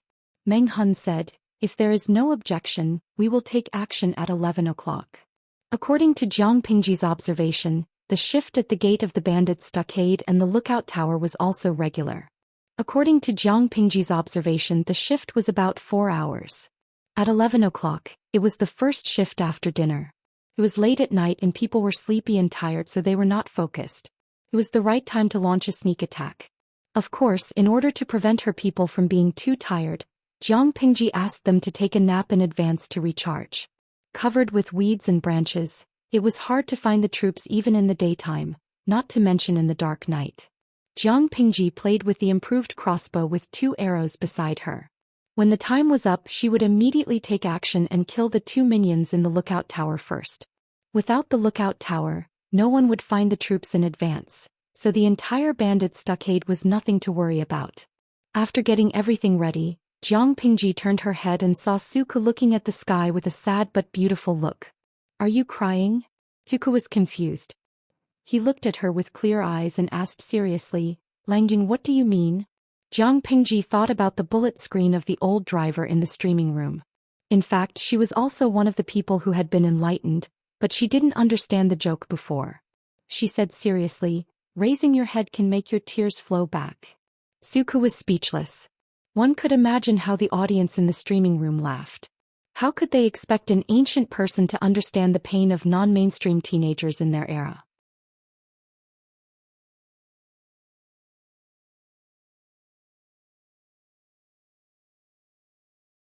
Chapter 215. Astrology? What's so interesting about all the stars in the sky? So what do you see? Astrological divination and whatnot, in her opinion, were all nonsense. It was ridiculous to talk about gods and spirits with someone who had fought in the galaxy and wandered around a few planets. Suka didn't know what Jiang Pingji was thinking. He said honestly, I'm not good at astrology. I can only see that there's something strange about Ziwei Star. He wasn't like the other aristocratic families who had a lot of educational resources. He didn't even have enough books to read, let alone a famous teacher. Could be said that in the month he stayed in the Lu residence, he had read dozens or even hundreds of times more books than before. How could a commoner compare to the accumulation of knowledge of an aristocratic family? Suka couldn't even be considered a commoner now. At most he was a lowly commoner who carried a crime on his back. There's something strange about Ziwei Star? What do you mean? Jiang Pingji looked up at the stars in the sky. She couldn't figure out anything. Suku hugged his knees and pointed at the bright star in the sky. He said, Langjun, look. That's Ziwei Star. It's bright and dark and there's a heart flickering around it. It's a jinx. It means that there's a hidden danger around Ziwei Star. Jiang Pingji sneered and said, it's just a few stars. What do you mean by corresponding lifespan? It's nonsense. Suku was stunned. Why didn't she follow the script? He tilted his head and saw his Langjun hugging her knees beside him. Her side profile was a little blurred by the night, but the light in her eyes was especially bright in the dark. Jiang Pingji said in a gentle voice, I don't think there's any basis for astrology. Those shining stars are celestial bodies or suns that are very far away from us. They seem unreachable, but the future is hard to predict. You said that Ziwei Star represents an emperor, but the world is divided into 5 countries. There are 5 emperors. Xiaoyu, which one do you think Ziwei Star represents? Suku was stumped by her question. He thought for a while and said, I don't know why you think so, but astrology may not be nonsense. The layman watches the show while the expert sees the artistry. As for Ziwei Star, in my opinion there's only one emperor. The rest are all fake emperors. Jiang Pingji listened attentively, to the point that Suku thought he had convinced her. Unexpectedly she suddenly burst into laughter. Her expression was a little painful as she tried to hold back her laughter. Xiaoyu, this is the first time I've realized that you're kind of cute. Jiang Pingji laughed for a long time, which made Suku feel embarrassed. He secretly gritted his teeth and suppressed his temper. He asked, Langjun, are you playing tricks on me again? I never meant that. Jiang Pingji said this, but she still had a smile on her face. It was not convincing. When she was done laughing, she continued, an emperor is never determined by a single star. The same goes for fate. She believed that old monk Chen could see the emperor's purple aura, but she didn't believe that the purple aura could prove anything. Even monk Liaochen himself said that the purple qi could not guarantee that she would ascend to the 9-5 realms in the future. In the end, these things were all illusory. After a while, Jiang Pingji asked, Xiaoyu, is it difficult for poor people to study? Suka didn't know whether to laugh or cry. Langjun, aren't you asking the obvious? Jiang Pingji said, maybe in another 10 or even 20 or 30 years, everyone will be able to afford it. It's not a privilege for a small group of people. He didn't expect that to be what she was going to say. He almost couldn't react for a moment. He said with some yearning, if that's the case, it will definitely be a peaceful and prosperous era that everyone yearns for. Lao Siji Lianmeng, I had a feeling that the streaming room will be broadcast for a long time, maybe a lifetime. I'm a person without perseverance. Maybe I'll give up after a month or 2, but now I feel that I'll keep going, maybe for a lifetime. Not for anything else, but for the streamer's words just now. I also want to see such a peaceful and prosperous era. Paydaxing, this once again proves that this streaming room is very positive, even if the streamer has no morals. Cafeteria Daffin Auntie, Lao Siji Lianmeng, unruly people, this is my confession to the streamer. Nongfu Shangquan Yudiangshuan, hey, Yao Yao Ling, there's a group of unruly people who want to compete with me for my favor. I'll reward them with 10 feet of red. There will be. Everything will be there. Jiang Pingji looked at the sky and calculated the time. But we have to take it one step at a time. If we go too far, we'll easily pull our balls. We can't be fat even if we eat a mouthful of rice. Before we realize this lofty and ambitious dream, we have to get rid of the bandits first. Su Ku was dumbfounded. Lao Siji Lianmeng, I feel sorry for Su Ku every day. Yaoling Shu Shu, sorry +1. I always feel that the streamer likes to make Su Ku's blood boil. Or when he's about to burst into tears, she suddenly says something that kills the mood and destroys the atmosphere. It's so embarrassing. Even a normal person will get cancer of embarrassment. Tao Danio, I believe that this is the streamer's bad taste for Su Ku's teenage love. I don't know if it's love, but it's definitely a bad taste. Here, put it on. Don't catch a cold. Jiang Pingji threw the cloak that her maid had prepared for her to Su Ku and let him put it on. The weather had warmed up a lot. Many people had put on their spring clothes, which were made of thin material. Su Ku was no exception. But he had underestimated the temperature in the deep mountains. The air was still damp and it was cold to the bone. Holding the cloak, Su Ku hesitated for a long time before he put it on. The lining of the cloak was made of rabbit fur. It was not thick, but it was very warm. It immediately separated him from the cold outside, and his thighs and arms did not have to shiver in the cold. Langjun, aren't you afraid of the cold? Su Ku asked. Jiang Pingji smiled and said, it's so cold. How can it be cold? I'm not a delicate little boy who's afraid of the cold. Su Ku looked down at himself, who was tightly wrapped, and then at his Langjun, who was dressed in neat clothes. He was suspicious and kept silent. Let's stop talking. Time's up. As soon as she finished speaking, Meng Hun had secretly commanded a troop to hide in the shadows and approach the entrance of the stockade village. The sergeant of the troop was Nong Qin.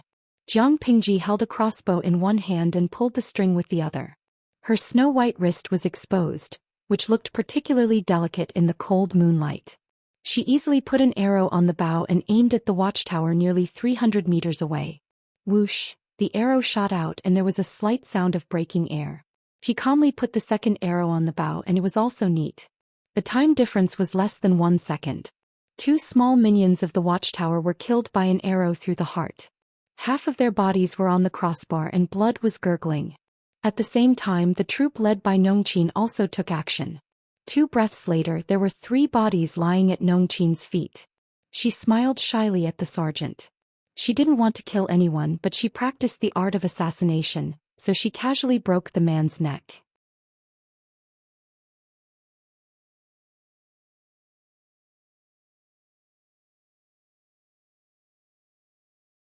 Chapter 216.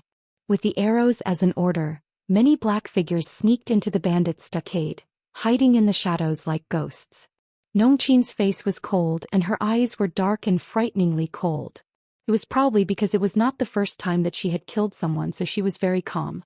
Her mind was not filled with fear or hesitation, but the voice of her Langjun when he taught her how to kill. Her mind was clearer than ever. Every time she sent someone to heaven, she became calmer. At that moment, she understood why her Langjun said that some feelings could not be expressed in words, and only by doing it herself could she understand it. Her hands were steady and scary, but there was a burning impulse in her chest that could spread to her limbs and burn all her senses. She was no longer a lowly servant girl who could be bullied by the servants. On the contrary, her hands could now control other people's lives. Crack! The sound of bones breaking rang in the silent night. She threw the dead bandits aside and didn't even bother to look at them. Looking at her subordinates, Nongqin curled her lips and made a few hand gestures to give orders. Under such circumstances, verbal communication would expose one's position and alert the enemy. Due to the technological level of this era, Jiang Pingji couldn't make any epic-making communication equipment. She simply used the simple hand gestures she learned in the military school and forced every member of the troop to remember every hand gesture. Some of the members had teased Nongqin before, but now they were so scared by her that their legs became weak. They didn't dare to look down on her anymore. She was not a female worm but a female Rakshasa. She didn't move much, but she quickly grabbed the enemy's neck with both hands. In the blink of an eye, the neck was broken. Seeing that, the members couldn't help but touch their necks secretly, and they felt a chill down their spine. Their necks were the same, but looking at Nongqin's movements, They felt that the bandits' necks were made of paper. Their necks were all the same, but looking at Nongqin's movements, they felt that the bandits' necks were made of paper. Damn it. Burp. That girl is so delicate and tender. It's a pity that we don't know when we will get our turn. Boss and the others really don't know how to restrain themselves. They have already killed a few of them. Every time we can only watch them eat the meat and we can't even drink the leftovers. A bandit loosened his belt, took out something and scattered it on the grass. When he spoke, his breath reeked of alcohol. The tip of his thick nose was red and his eyes were slightly squinted, looking a little misty. His companion laughed and said, "He's the boss. If he doesn't eat meat, do you think he'll let you eat? Why don't you take a piss and look at yourself? Go, go, go. When did I say that?" The bandit from before released his stock.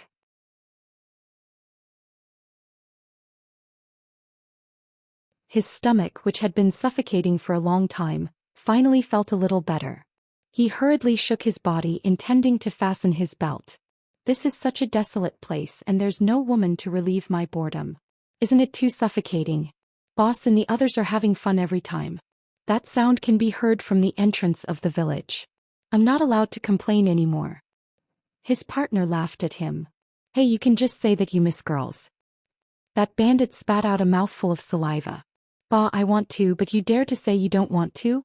The two of them had a night patrol mission, so they did not dare to sneak out for too long. They fastened their belts and prepared to rush back. Wait. Just as they were about to leave, the bandit was stopped by his partner. He said angrily, "If you want girls, go find them. Don't hold my hand. Get lost.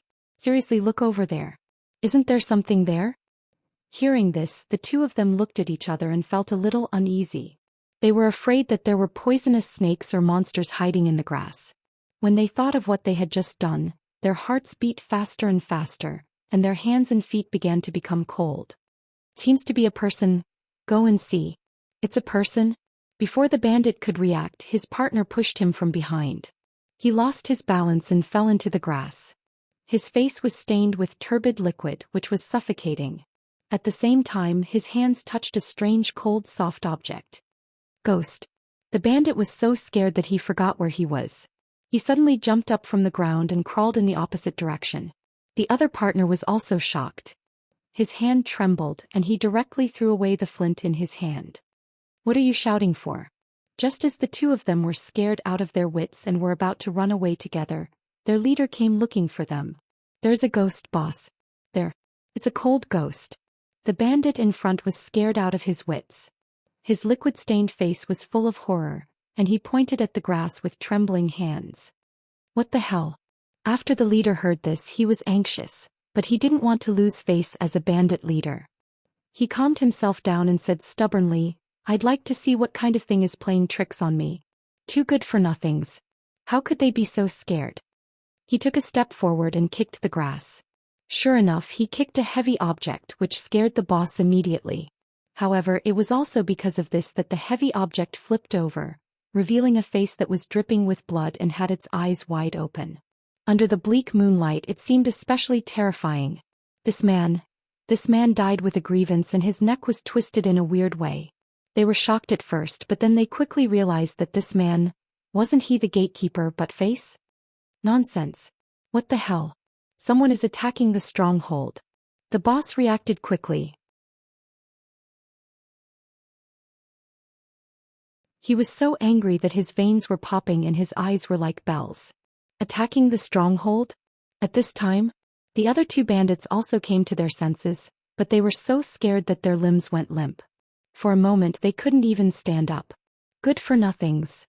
The boss cursed, turned around and ran while shouting, "Wake up, there is an attack." Whoosh, there was a slight sound of something breaking through the air. An arrow streaked across the night sky like a streak of silver light, piercing through the man's neck from one side and exiting from the other. Oh, a fish that escaped the net. A voice as cold as water came from above. Jiang Pingji was standing on a nearby roof, and the crossbow in her hand had just fallen. The two bandits were scared out of their wits. They watched as the bandit leader's neck burst into a beautiful flower of blood, and the thick smell of blood spread. Then with a bang they fell to the ground. It was too fast for them to react. Hearing the voice, the two of them turned their necks stiffly. The person was reflected in the moonlight, holding a strange crossbow in his hand. The person's eyes seemed to be stained with frost and it was frighteningly cold. Capture these two as well. Jiang Pingji glanced at the two frightened bandits and said to the troops who rushed over, search this stronghold again to see if there are any fish that escaped the net. If they are obedient, keep them alive. If they resist, kill them directly. You're tuning in to the Zhou Xian's Legacy YouTube channel. Don't forget to subscribe and join us on this journey to catch the most captivating stories.